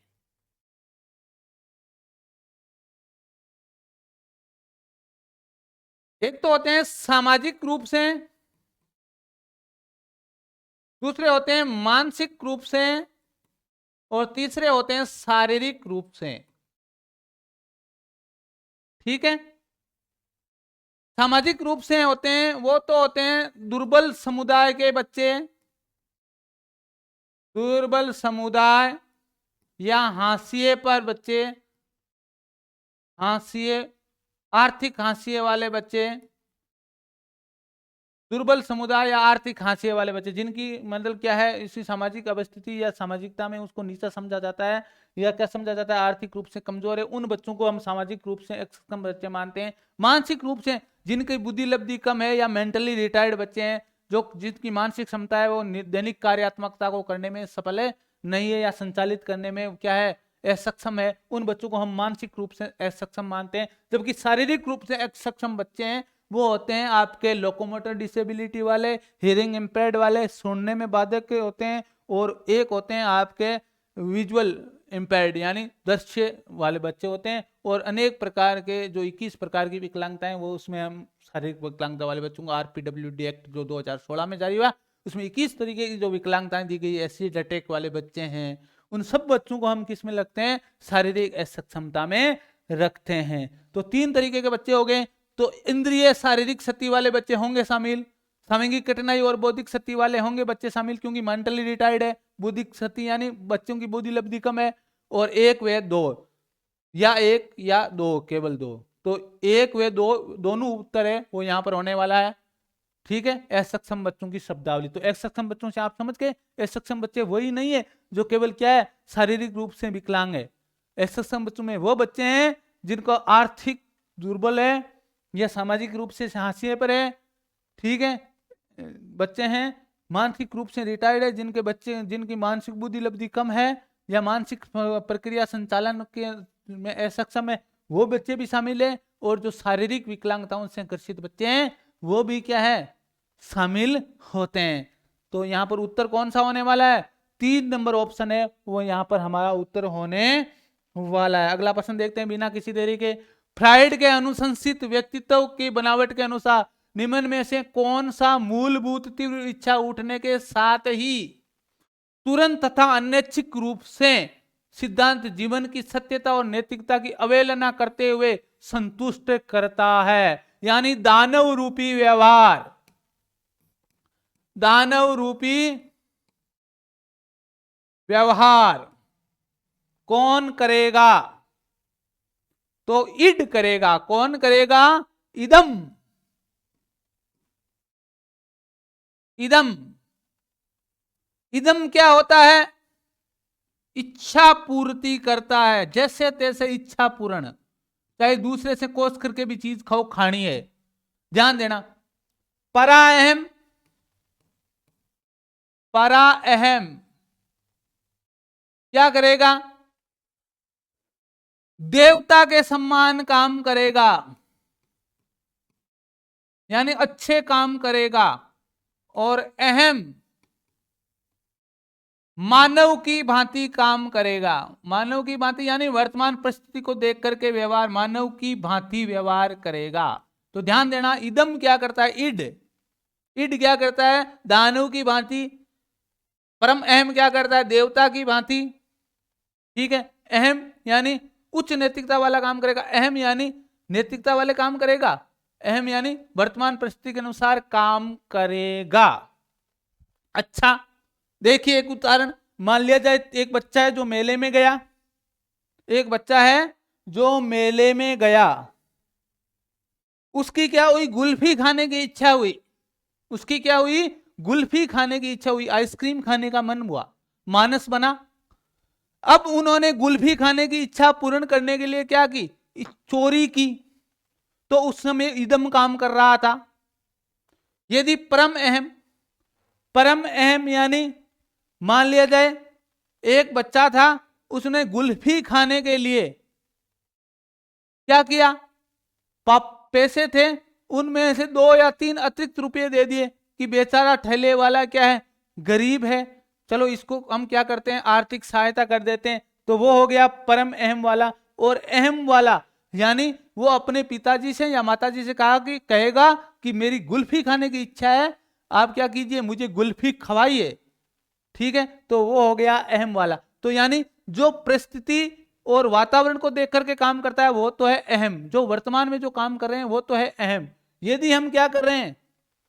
अचेतन के समान काम कर रहे हैं, यदि हम क्या कर रहे हैं? परिस्थिति को देख करके, परिस्थिति को नजरअंदाज करके हम क्या कर रहे हैं? दानवीय कार्य कर रहे हैं, वो है इदम। और यदि हम परिस्थिति को देख करके क्या कर रहे हैं? देवत्व रूपी काम कर रहे हैं, वो है हमारा परम अहम, परम अहम। तो यहां पर क्या कर रहा है? अति हुई इच्छा उठने पर नैतिकता सब भाड़ में जाए, अपना काम बनता भाड़ में जाए जनता, चाहे किसी भी तरीके से करना पड़े। तो ये होगा इदम, इदम क्या होगा? इदम। ठीक है, तो परम अहम होता है सुपर ईगो, ये होता है ईगो, और ये होता है इड। तो इदम इड के अनुसार कार्य करेगा। ठीक है, इड, ईगो, सुपर ईगो।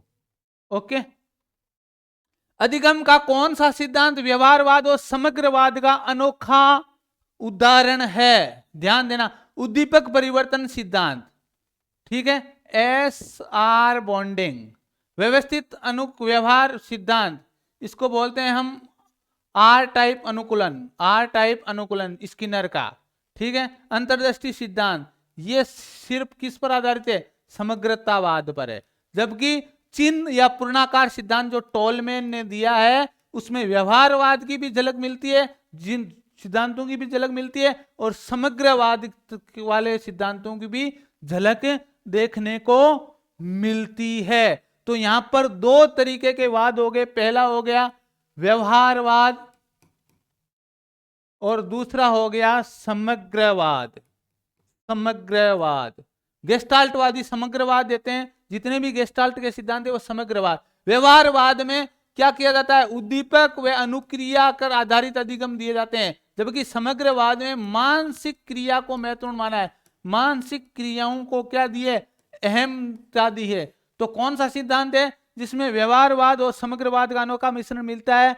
वो होता है चिन्ह पूर्णाकार सिद्धांत, टोलमैन का सिद्धांत। ठीक है, ओके, वो चू वाला प्रयोग पढ़ करके जाना आप टोलमैन का।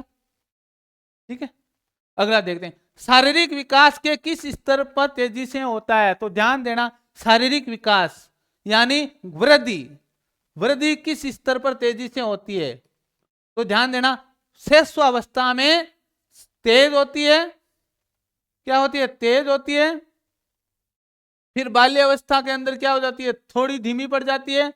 फिर क्या हो जाती है?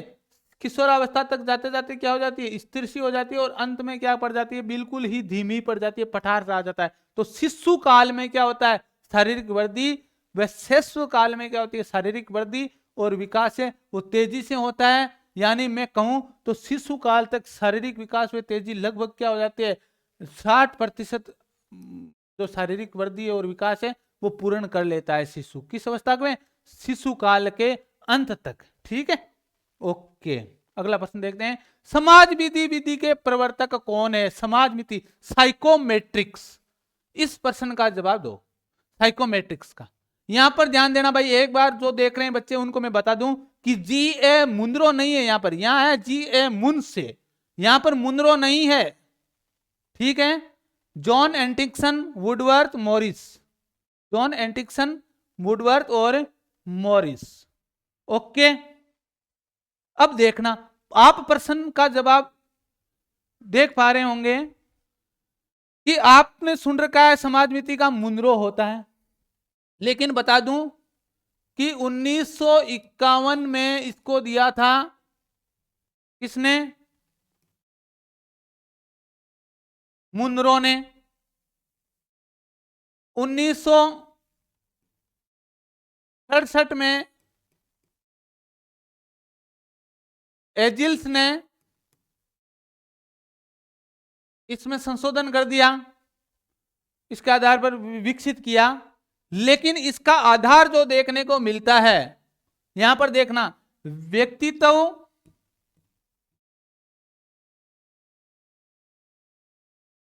मापन का पितामह कहते हैं किसको, वुडवर्थ को, वुडवर्थ को। आर एस वुडवर्थ है वो व्यक्तित्व मापन के पितामह है। इन्होंने 1917 में एक व्यक्तित्व मापन के लिए प्रश्नावली निर्मित की, WPDS, Woodworth personality data sheet. ठीक है, वुडवर्थ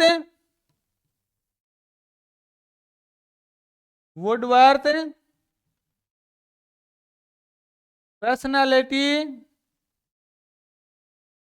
डाटा शीट। प्रथम युद्ध के, विश्व युद्ध के समय की बात है, उन्होंने व्यक्तित्व मापन के लिए एक दी थी, एक प्रश्नावली दी थी, उसको बोलते हैं वुडवर्थ पर्सनालिटी डाटा शीट, प्रश्नावली विकसित की थी। और इसी के आधार पर मुंद्रो ने क्या किया था, 1951 में इस विधि को क्या किया था, प्रतिपादित किया था। जब मुंद्रो प्रश्न में नहीं हो समाज मिति विधि वाले प्रश्न में, तो आपको क्या करके आना है, वुडवर्थ करके आना है। क्या करके आना है, वुडवर्थ करके आना है। तो समझ गए। अच्छा, अगला प्रश्न लेते हैं बिना किसी देरी के। चलो, निम्नलिखित में से कौन सा नियम थायरनडाइक के सीखने के गौण नियमों में शामिल नहीं है? ओके ओके, गौण नियम कितने हैं, 5। मुख्य नियम कितने हैं, 3। कुल नियम कितने हैं, 8। ये तो सामान्य सी जानकारी है थायरनडाइक के सीखने के नियम। अब ध्यान देना, सादृश्यता का नियम शामिल है 5 नियमों में, मैंने लिखा था। आंशिक क्रिया का नियम शामिल है, बहु प्रतिक्रिया का नियम शामिल है, या बहु की अनुक्रिया का नियम भी कह सकते हैं इसको। लेकिन क्रिया प्रतिक्रिया का नियम ये क्या है, न्यूटन का नियम है, साइंस का नियम है। ये साइंस का नियम है जो मनोविज्ञान में बेचारा आकर के यहां पर बैठ गया। तो 2 नंबर ऑप्शन है वो यहां पर उत्तर सही होने वाला है। अगला प्रश्न देखते हैं बिना किसी देरी के। सूक्ष्म शिक्षण के भीतर भारतीय प्रतिमान के अनुसार कुल कितना समय लगता है? उत्तर दीजिए जल्दी से। तो भारतीय प्रतिमान में जो समय लगता है वो होता है 36 मिनट का। ठीक है, थोड़ा सा सूक्ष्म शिक्षण का देख लेते हैं क्योंकि ये शिक्षण विधियों में भी है। सूक्ष्म शिक्षण का जो अंतरराष्ट्रीय प्रतिमान है, सूक्ष्म शिक्षण का अंतरराष्ट्रीय प्रतिमान है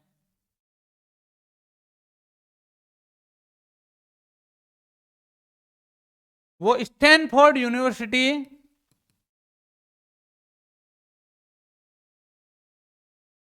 विश्वविद्यालय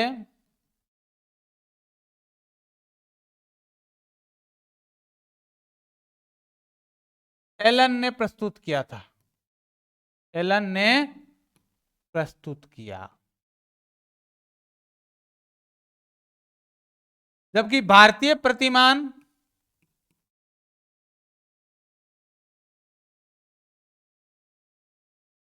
इलाहाबाद मनोविज्ञान संघ के इलाहाबाद मनोविज्ञान संघ के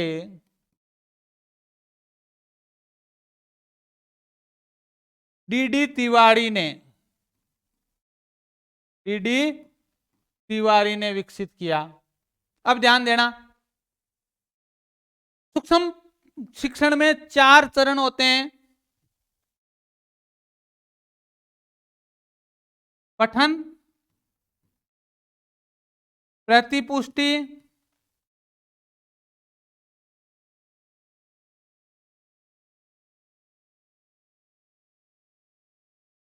परिचर्चा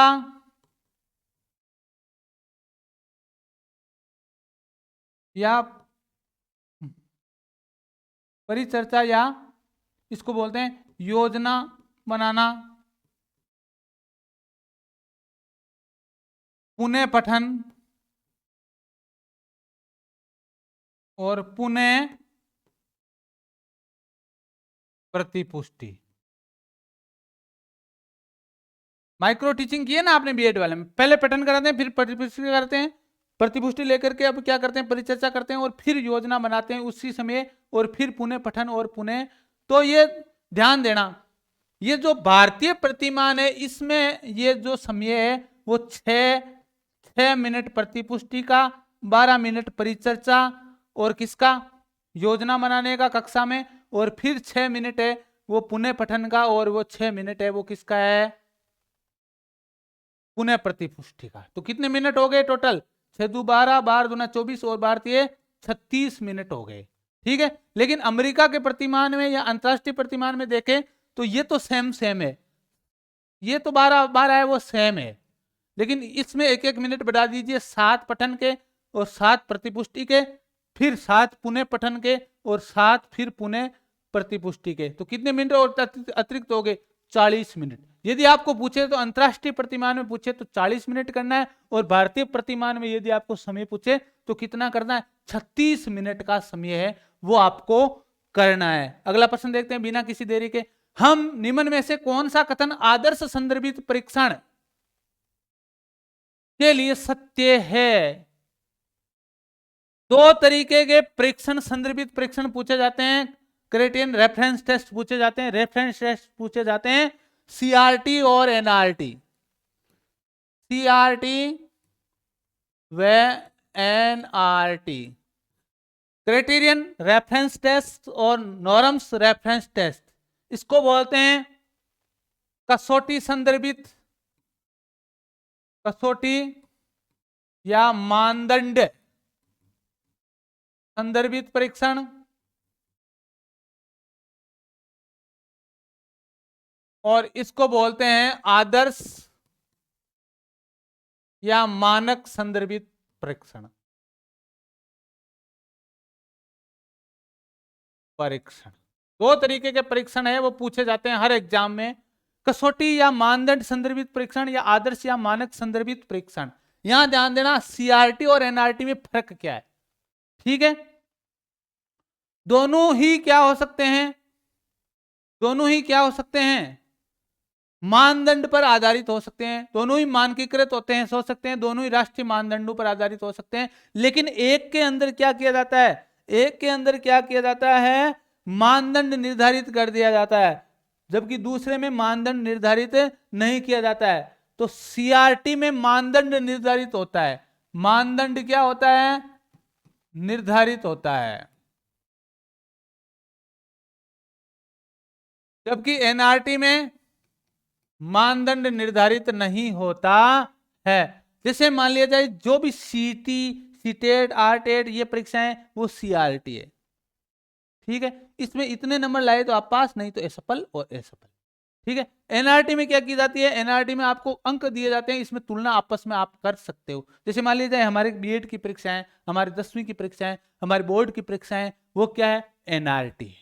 इसमें छात्र एक दूसरे से क्या करते हैं, तुलना करते हैं। जबकि सीआरटी में क्या होता है, एक निर्धारित स्केल होता है। जैसे मान लीजिए आपकी मेरिट रही सेकंड ग्रेड की 56%, तो 56% से नीचे वाले क्या है, ओबीसी में सफल है, जबकि 56% से ऊपर वाले क्या है, सफल है। तो वहां पर क्राइटेरियन है, क्या है, सीआरटी। तो मानकीकृत हो सकते हैं। तो ये एक मानकीकृत परीक्षण है। तो आदर्श संदर्भित परीक्षण की बात कर रहा हूं या मानक संदर्भित परीक्षण की बात कर रहा हूं, तो मानकीकृत दोनों ही हो सकते हैं। मानकीकृत तो होते हैं, बोर्ड परीक्षाएं मानकीकृत होती है ना। छात्र के स्कोर की तुलना इसके साथ की तुलना करके की जाती है कि कौन ने कैसा प्रदर्शन किया, अन्य का कैसा। तो छात्र आपस में एक दूसरे से तुलना कर सकते हैं, इसमें प्रतिशत होते हैं। तो मारे कता महीना थारे कता महीना, यहाँ की बात चलती रहे। कहा जाता है कि परीक्षण राष्ट्रीय मानदंडों पर आधारित है। तो दोनों ही राष्ट्रीय मानदंडों पर आधारित हो सकते हैं। बोर्ड परीक्षाएं सीबीएसई करवाता है ना, तो वो सीबीएसई की जो बोर्ड परीक्षाएं वो किस पर आधारित होती है, एनआरटी परीक्षण होती है, नॉर्म्स रेफरेंस टेस्ट होती है, आदर्श या मानक संदर्भित परीक्षण होती है। छात्र का प्रदर्शन की स्थापित मानदंडों से तुलना की जाती है। तो यहां पर क्या की जाती है, मानदंड निर्धारित नहीं होता है, किसी से भी तुलना नहीं की जाती है, ठीक है। तो मानकीकृत परीक्षण हो सकता है, लेकिन स्थापित मानदंडों से तुलना किसमें की जाती है। जैसे आपने मान लिया जाए कह दिया कि 60% लाएगा वो पात्रता परीक्षा पास करेगा, तो स्थापित मानदंड पहले से नहीं होता है, किसमें, एनआरटी में। समझिए आप, जो भी प्रतियोगी परीक्षाएं हैं वो आपका क्या है, वो आपका क्या है, सीआरटी है।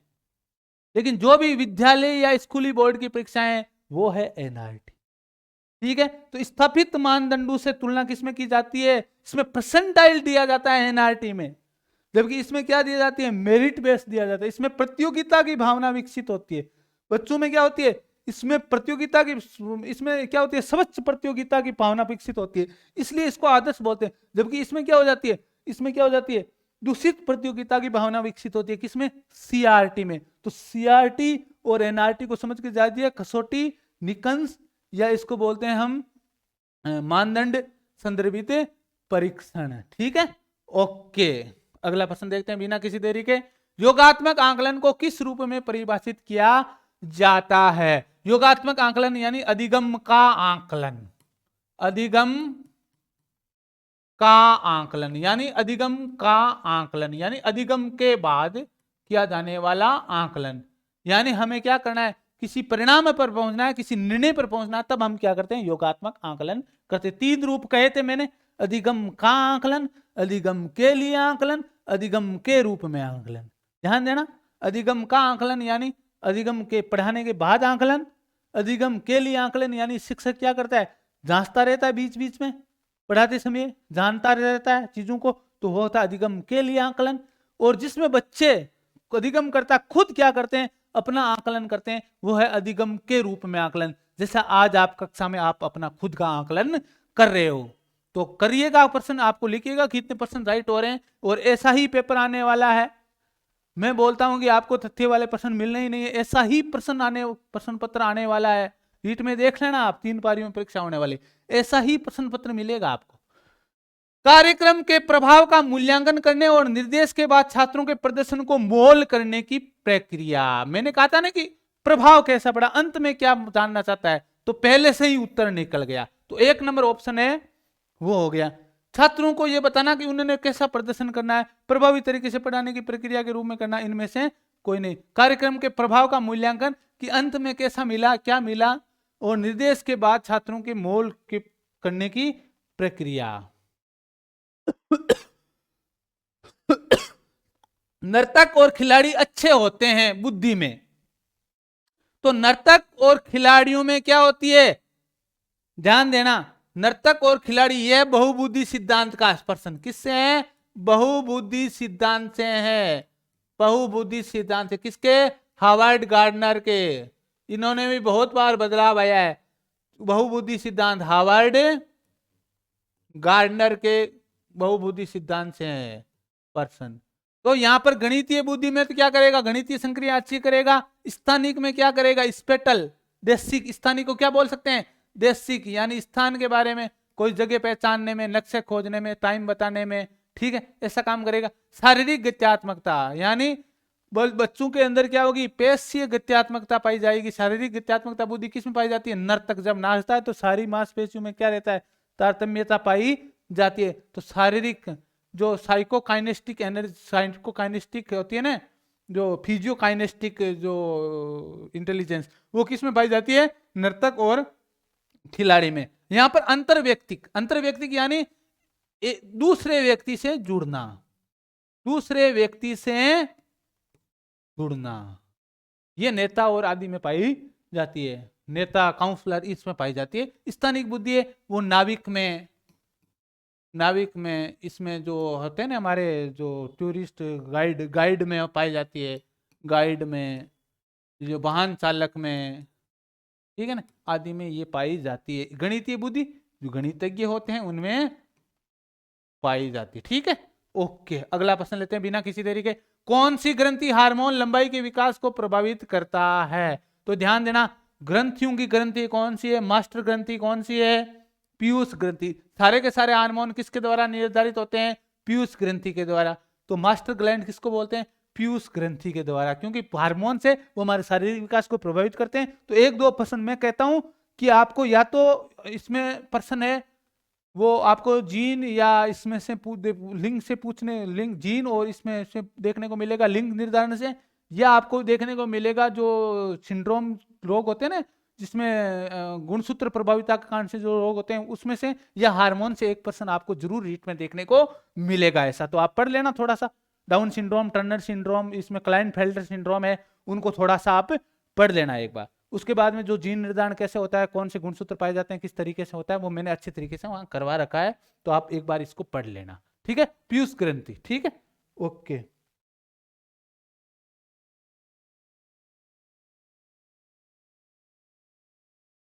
अगला प्रश्न देखते हैं। उपनयन संस्कार किस शिक्षा क्रम काल में होता है, किया जाता था, किस शिक्षा काल में किया जाता था उपनयन, उपनयन। देखना सा, उपनयन वैदिक काल में होने वाला शिक्षा प्रारंभ के समय, शिक्षा प्रारंभ करते समय वैदिक काल में जो संस्कार होता था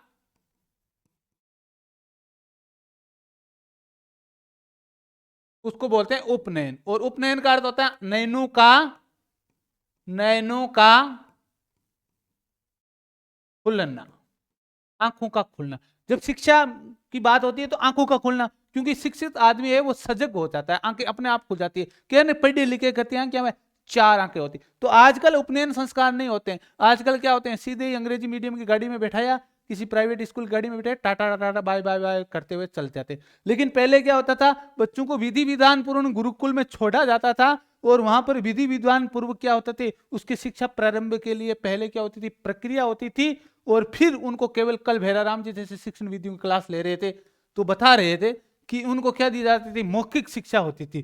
तो बिल्कुल जो लिखित लिखित जो स्वरूप है उसमें बिल्कुल उस समय संसाधन नहीं थे, छोटे बहुत होते थे जिसमें पत्तों के या इसमें हमारे जो पत्थरों की खुदाई पर कुछ लिखते थे। तो ये बहुत उपनयन संस्कार है, इसमें होता है, उपनयन का अर्थ होता है नयनों का खुलना, यानी आंखों का खुलना। शिक्षा प्रारंभ के समय वैदिक काल में होने वाला एक संस्कार था, तो वैदिक काल में होने वाला एक संस्कार है वो है उपनयन। अगला प्रश्न देखते हैं। कोहलबर्ग ने अपने नैतिक तार्किकता के विकास के सिद्धांत को प्रतिपादित करने के लिए किए गए शोध में किस आयु वर्ग के बालकों को सम्मिलित किया? तो कोहलबर्ग ने क्या बताएं, 3 स्तर और 6 अवस्थाएं बताइए किसकी, नैतिक तार्किकता, नैतिक विकास की। और नैतिक विकास का आधार क्या होता है, नैतिक तार्किकता। तो ध्यान देना, कोहलबर्ग में सबसे कमी ये बड़ी ये थी कि हर आयु वर्ग के बच्चों के लिए शामिल नहीं हो सकता। इसमें 10 और 16 वर्ष के बच्चों को इन्होंने शामिल किया था अपने प्रयोगों में, 10 से 16। तो ये क्या है, एक सार्वव्यापक नियम नहीं है, इसलिए कोहलबर्ग की ये क्या है, माइनस पॉइंट है, यह नकारात्मक बिंदु है, यह अवगुण है, ये कोहलबर्ग के सिद्धांत का। ठीक है, अगला प्रश्न देखते हैं बिना किसी देरी के। संज्ञान और संवेग के बीच संबंध होता है, एक दिशीय संज्ञान संवेगों को प्रभावित करता है। अब देखो संज्ञान और संवेग, देखो सांप देखा आपने, सांप का ज्ञान हुआ और सांप दिखते ही आप क्या पड़ गए, लाल पीले पड़ गए।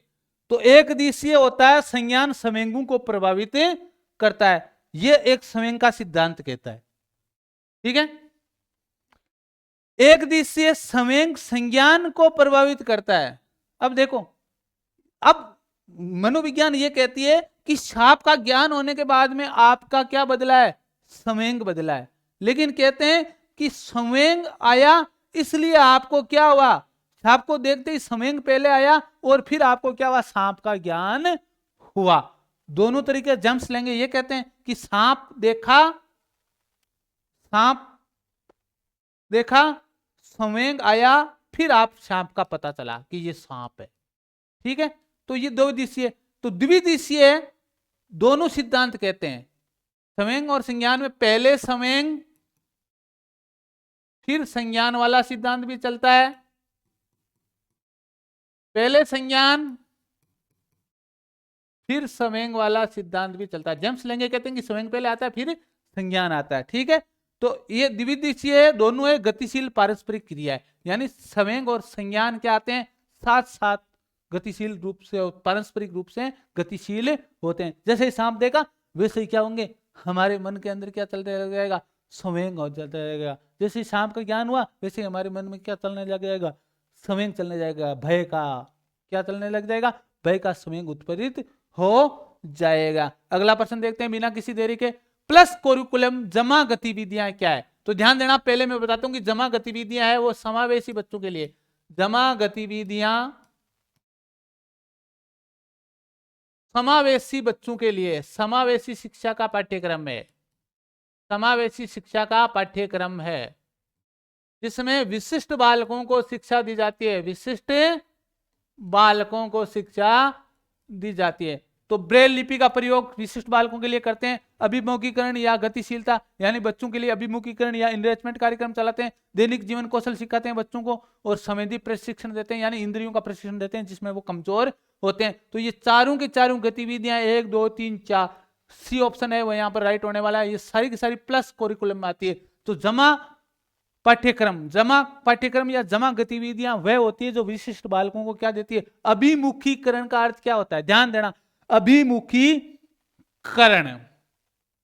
ठीक है, अभिमुखीकरण का अर्थ क्या होता है, विशिष्ट रूप से हमें क्या करना, उस पर उन्मुख होना, उस बच्चे के प्रति हमें ध्यान देना और उसको क्या करना, उसकी जो पाठ्यचर्या है उसकी पाठ्यचर्या उसमें क्या लाना, डायनेमिक गतिशीलता लाना। स्थिर थी जो विकलांग, शारीरिक विकलांगता कारण उसमें क्या लाना, डायनेमिक यानी परिवर्तन लाना। अगला प्रश्न देखते हैं साहब, शैक्षिक उद्देश्यों के ब्लूम के वर्गीकरण के भावात्मक पक्ष में इनमें से कौन से स्तर से संबंधित है, नहीं है। तो भावात्मक में व्यवस्थापन होता है, आग्रहण होता है और अनुक्रिया होती है, जबकि ज्ञान क्या होता है, ज्ञानात्मक पक्ष में होता है। किसमें होता है, ज्ञान है वो ज्ञानात्मक पक्ष में होता है। अगला प्रश्न देखते हैं बिना किसी देरी के, चलो। निम्नलिखित व्यवहारों में से कौन सा जीन पियाजे के द्वारा प्रस्तावित मूर्त संक्रियावस्था की विशेषता को इंगित करता है। तो अस्थिगित अनुकरण या अस्थिगित अनुकरण, यानी बिना देखे और पदार्थ स्थायित्व या वस्तु स्थायित्व, ये तो होती है प्रथम अवस्था, प्रथम अवस्था। ओके सा। प्रतीकात्मक खेल और विचारों की अनुत्क्रमणीयता, ये होती है द्वितीय अवस्था में। परिकल्पनित निगमनात्मक तर्क और साध्यात्मक विचार, यानी साधन, साध्य और साधन के बीच में संबंध स्थापित करना, ये होती है तृतीय में, और तृतीय को बोलते हैं मूर्त। संरक्षण और कक्षा समावेशन किसमें हो पाया जाता है, द्वितीय में। कक्षा समावेशन किसमें पाया जाता है, द्वितीय में। तो कौन सा ऑप्शन राइट होने वाला है, 3 नंबर ऑप्शन है वो यहां पर राइट होने वाला है। चलो एक बार देख लो, एक बार शेयर कर दो, एक बार शेयर कर दो इस क्लास को, ताकि अधिकतम लोगों तक अंत में जुड़ सके। आपका सभी का धन्यवाद, आप सभी जुड़े, आप जुड़े रहिएगा, बहुत महत्वपूर्ण प्रश्न आ रहे हैं आपके बीच में। ओके ओके सा, ओके ओके। शारीरिक रूप से असक्षम बच्चों को सामान्यतः होता है, देखो सा, शारीरिक रूप से असक्षम बच्चे, यानी जो शारीरिक रूप से असक्षम बच्चे होंगे या फिजिकल इम्पेयर्ड होंगे, शारीरिक असक्षम, बहरे, गूंगे, अंधे और अस्थि विकलांग, ये बच्चे हैं, वो क्या करेंगे, अपने आप को अलगाव में, अपने आप को सामाजिक सामाजिक तौर पर हाशिए पे देखेंगे और इससे अवसाद ग्रसित हो जाएंगे, जिसमें विषाद में डूब जाएंगे और इस विषाद के कारण से इनमें डिस्मीथीमिया हो जाता है, अवसाद और विषाद उत्पन्न रहता है कि मैं ऐसा होता तो मैं भी एयरफोर्स में लगता। एक अस्थि विकलांग बच्चा कहता है कि मैं ऐसा होता तो मैं भी कल को एयरफोर्स में लगता, जैसे मेरे मैथ्स थी लेकिन मैं शारीरिक रूप से विकलांग होने के कारण से एयरफोर्स में नहीं लग पाया, तो इस कारण से मुझे उम्र भर विषाद या अवसाद रहा, वरना आज मेरी जॉब पूरी होकर के मैं आज क्या आ जाता, रिटायरमेंट हो जाता। बहुत होशियार था गणित में और फिजिक्स में, लेकिन क्या हुआ कि जॉब नहीं लगी, चलो मैं विकलांग था, अस्थि विकलांग था।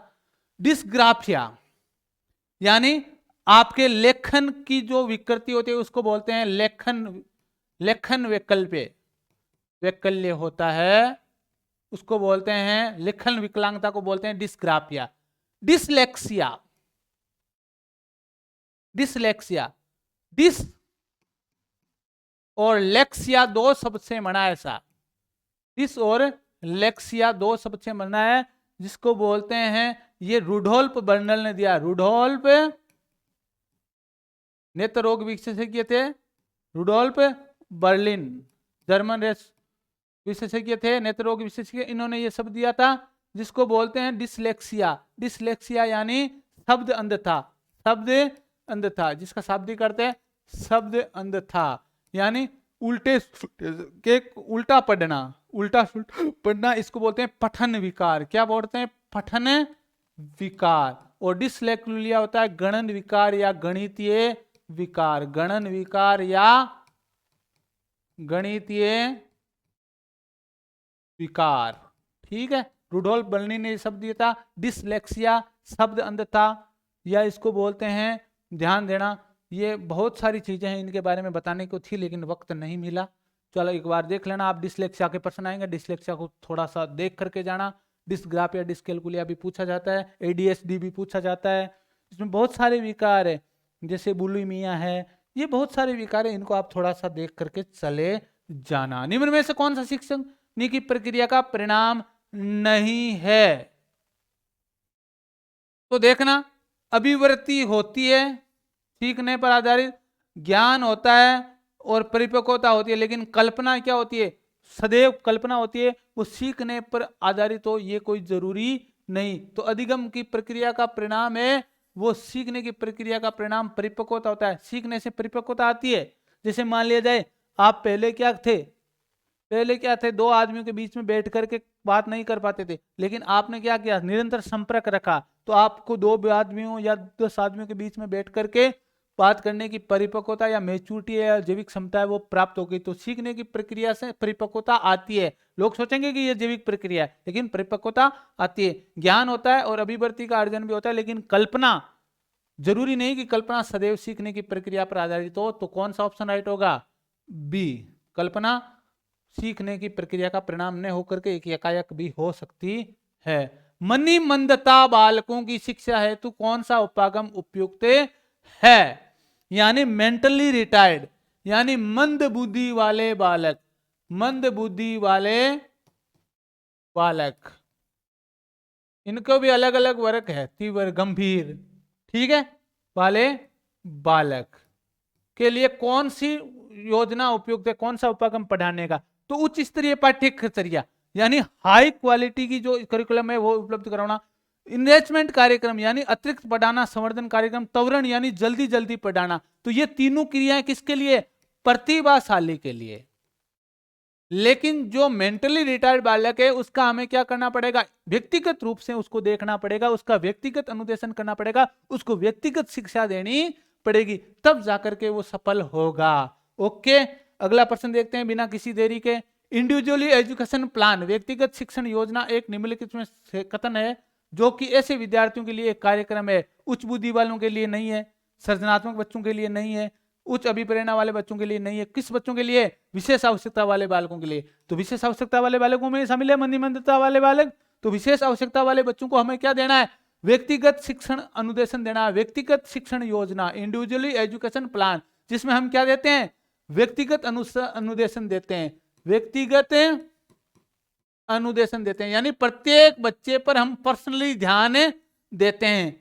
तो ये कथन किस बालकों के लिए कार्यक्रम चलाया गया है? इंडिविजुअली एजुकेशन प्लान, व्यक्तिगत शिक्षण योजना किस बच्चों के लिए चलाई गई है? विशेष आवश्यकता वाले बच्चों के। इसमें CWSN भी शामिल है, मनिमंदता वाले बालक भी शामिल है, और सामाजिक रूप से हाशिए पर खड़े बालक भी शामिल है। अगला प्रश्न देखते हैं, स्मृति और बोध स्तर के शिक्षण। ध्यान देना, स्मृति और बोध स्तर का शिक्षण। स्मृति स्तर का शिक्षण दिया है, स्मृति स्तर का शिक्षण है वो हम हर्बर्ट से कराते हैं, जबकि बोध स्तर का शिक्षण है वो मॉरिसन के आधार पर करवाते हैं। तो निम्न में से किस संरचना में, किस सोपान में उभयनिष्ठ सोपान है? तो स्मृति स्तर का हर्बर्ट की पंचपदी के अनुसार चलेगा, जबकि बोध स्तर है वो मॉरिसन की शतपदी के अनुसार चलेगा। तो इनमें जो सामान्य कॉमन जो बिंदु आता है वो होता है सामान्यीकरण। क्या आता है? सामान्यीकरण। अगला प्रश्न देखते हैं, उस स्थान को पहचानिए जहां अली यावर जंग प्रवणवादिता संस्थान बंबई का क्षेत्रीय केंद्र नहीं है।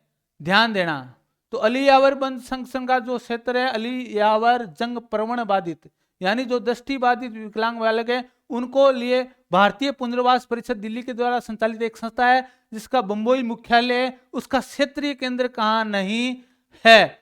तो इसका क्षेत्रीय केंद्र है वो कहाँ नहीं है? भुवनेश्वर में नहीं है, नई दिल्ली में हाल ही में खोला, कोलकाता, चंडीगढ़ और नई दिल्ली में। तो कुछ कमेंट करते रहिएगा सब।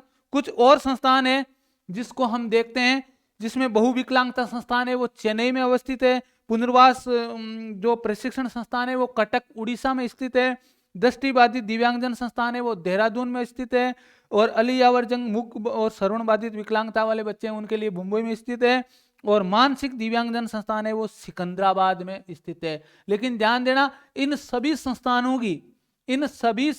की जो देखरेख करता है वो भारतीय पुनर्वास परिषद, भारतीय पुनर्वास परिषद, जो 1992 में अधिनियम के द्वारा स्थापित हुआ था, नई दिल्ली में है, उनके द्वारा संचालित होती है। इन्हीं के द्वारा इनमें पाठ्यक्रम या पाठ्यचर्या चलाई जाती है, और ये विकलांग बच्चों को मुख्य धारा में, विशिष्ट बालकों को मुख्य धारा में लाने का प्रयास करने वाला एकमात्र भारतीय संसद, सबसे बड़ा कानून परिषद है, जो भारतीय संसद कानून के द्वारा, या एक मैं कहूँ तो सामान्य कानून के द्वारा, संसदीय कानून, संवैधानिक निकाय नहीं है, संसदीय निकाय है। दो तरीके का होते हैं, एक तो संविधान में जिनकी जिक्र किया गया है, और एक जो संसद के सामान्य गठन, संसद की प्रक्रिया से जो गठित होते हैं। तो ये एक संसदीय परिषद है जिसमें भारतीय पुनर्वास परिषद नई दिल्ली है। तो आप ध्यान रखना, अली यावर जंग प्रवणवादित यानी जो संस्थान है वो जो विकलांग दृष्टिबाधित और बच्चों के लिए है, दृष्टिबाधित और किसके लिए? ये श्रवणबाधित और मूक बधिर परवण यानी श्रवणबाधित, सॉरी भाई, श्रवण और किसमें? मूक बधिर छात्रों के लिए काम करती है, मूक बधिर छात्रों के लिए काम करती है। ये कहाँ है? बंबई में। तो कुछ संस्थान है, एक बार इसको नोट कर लो आप थोड़ा सा। बहुविकलांगता संस्थान कहाँ है? चेन्नई में। पुनर्वास प्रशिक्षण संस्थान कहाँ है? कटक उड़ीसा में। दृष्टिबाधित दिव्यांगजन संस्थान कहाँ है? देहरादून में। और अली यावर जंग मूक और श्रवण विकलांग संस्थान कहाँ है? मुंबई में। और मानसिक दिव्यांगजन संस्थान कहाँ है? सिकंदराबाद में। तो ये कुछ महत्वपूर्ण संस्थान थे, और इन संस्थानों को कौन चलाता है, किसकी देखरेख में चलते हैं? ये संस्थान है नई दिल्ली भारतीय पुनर्वास परिषद 1992 में जो स्थापित हुआ, उनकी देखरेख में चलते हैं। सारा का सारा समायोजन यहीं से होता है, सारा का सारा नियोजन यहीं से होता है। अगला प्रश्न देखते हैं बिना किसी देरी के। चलो देखते हैं, अभिप्रेरणात्मक चक्कर में क्रमिक कदम क्या होता है? तो आवश्यकता, अंतर्नोद, प्रोत्साहन, संतुष्टि और फिर अभिप्रेरणा। अब ठीक है, तो आवश्यकता होती है, कमी आती की अवस्था क्या कहलाती है? आवश्यकता होती है। प्रणोद या अंतर्नोद होता है या चालक, प्रोत्साहन होता है इसमें तो अभिप्रेरणात्मक चक्र में सभी शामिल है। ये हिलगार्ड का सामान्य चक्र है भाई, ध्यान दे लेना। अभिप्रेरणात्मक चक्र को चढ़ के जाना, हिलगार्ड और सामान्य चक्र दोनों को, ठीक है। सृजनात्मक चिंतन की दी गई 4 अवस्थाओं का सही क्रम है। तो ये क्रम है आयोजन, प्रमाणीकरण, प्रबोधन और उद्भवन। उद्भवन, प्रबोधन, प्रमाणीकरण, आयोजन। आयोजन, उद्भवन, प्रबोधन, प्रमाणीकरण। आयोजन, उद्भवन, प्रमाणीकरण, प्रबोधन। तो यहां पर जो क्रम होगा वो होगा आयोजन, उद्भवन, प्रमाणीकरण और प्रबोधन। तो 3 नंबर ऑप्शन है वो यहां पर राइट होने वाला है, आयोजन, उद्भवन, प्रमाणीकरण और प्रबोधन। तो सृजनात्मक चिंतन, सृजनात्मक चिंतन, क्रिएटिव थिंकिंग के प्रश्न जरूर आएंगे। आप क्रिएटिविटी वाले टॉपिक्स को थोड़ा सा डीपली देख करके जाना। और जो जो मेन टॉपिक्स है मैं आपको बताने जा रहा हूं जहां से प्रश्न आने की संभावना है, उनमें पहला जो टॉपिक है वो आने वाला प्रश्न है वो शामिल होगा जिसमें आपके विकास और अधिगम की मात्रा से प्रश्न आने वाला है। दूसरा जिसमें आपको देखना होगा वो टॉपिक्स है, इसमें समावेशी शिक्षा को, उसमें एनईपी 2020 के पर्सन्स 2-3 पर्सन्स मिल सकते हैं। तो आपको कक्षा कैसी लगी आप जरूर कमेंट बॉक्स में कमेंट करोइएगा बाद में भी। और ये लाइव सेशन है, इसको जरूर शेयर कर दीजिएगा यहाँ पर से कक्षा से छूटने के बाद, ताकि अधिकतम लोगों तक कक्षा पहुंच सके। धन्यवाद, आपका बहुत बहुत अभिनंदन, आप हमारे साथ में जुड़े, आपका साधुवाद।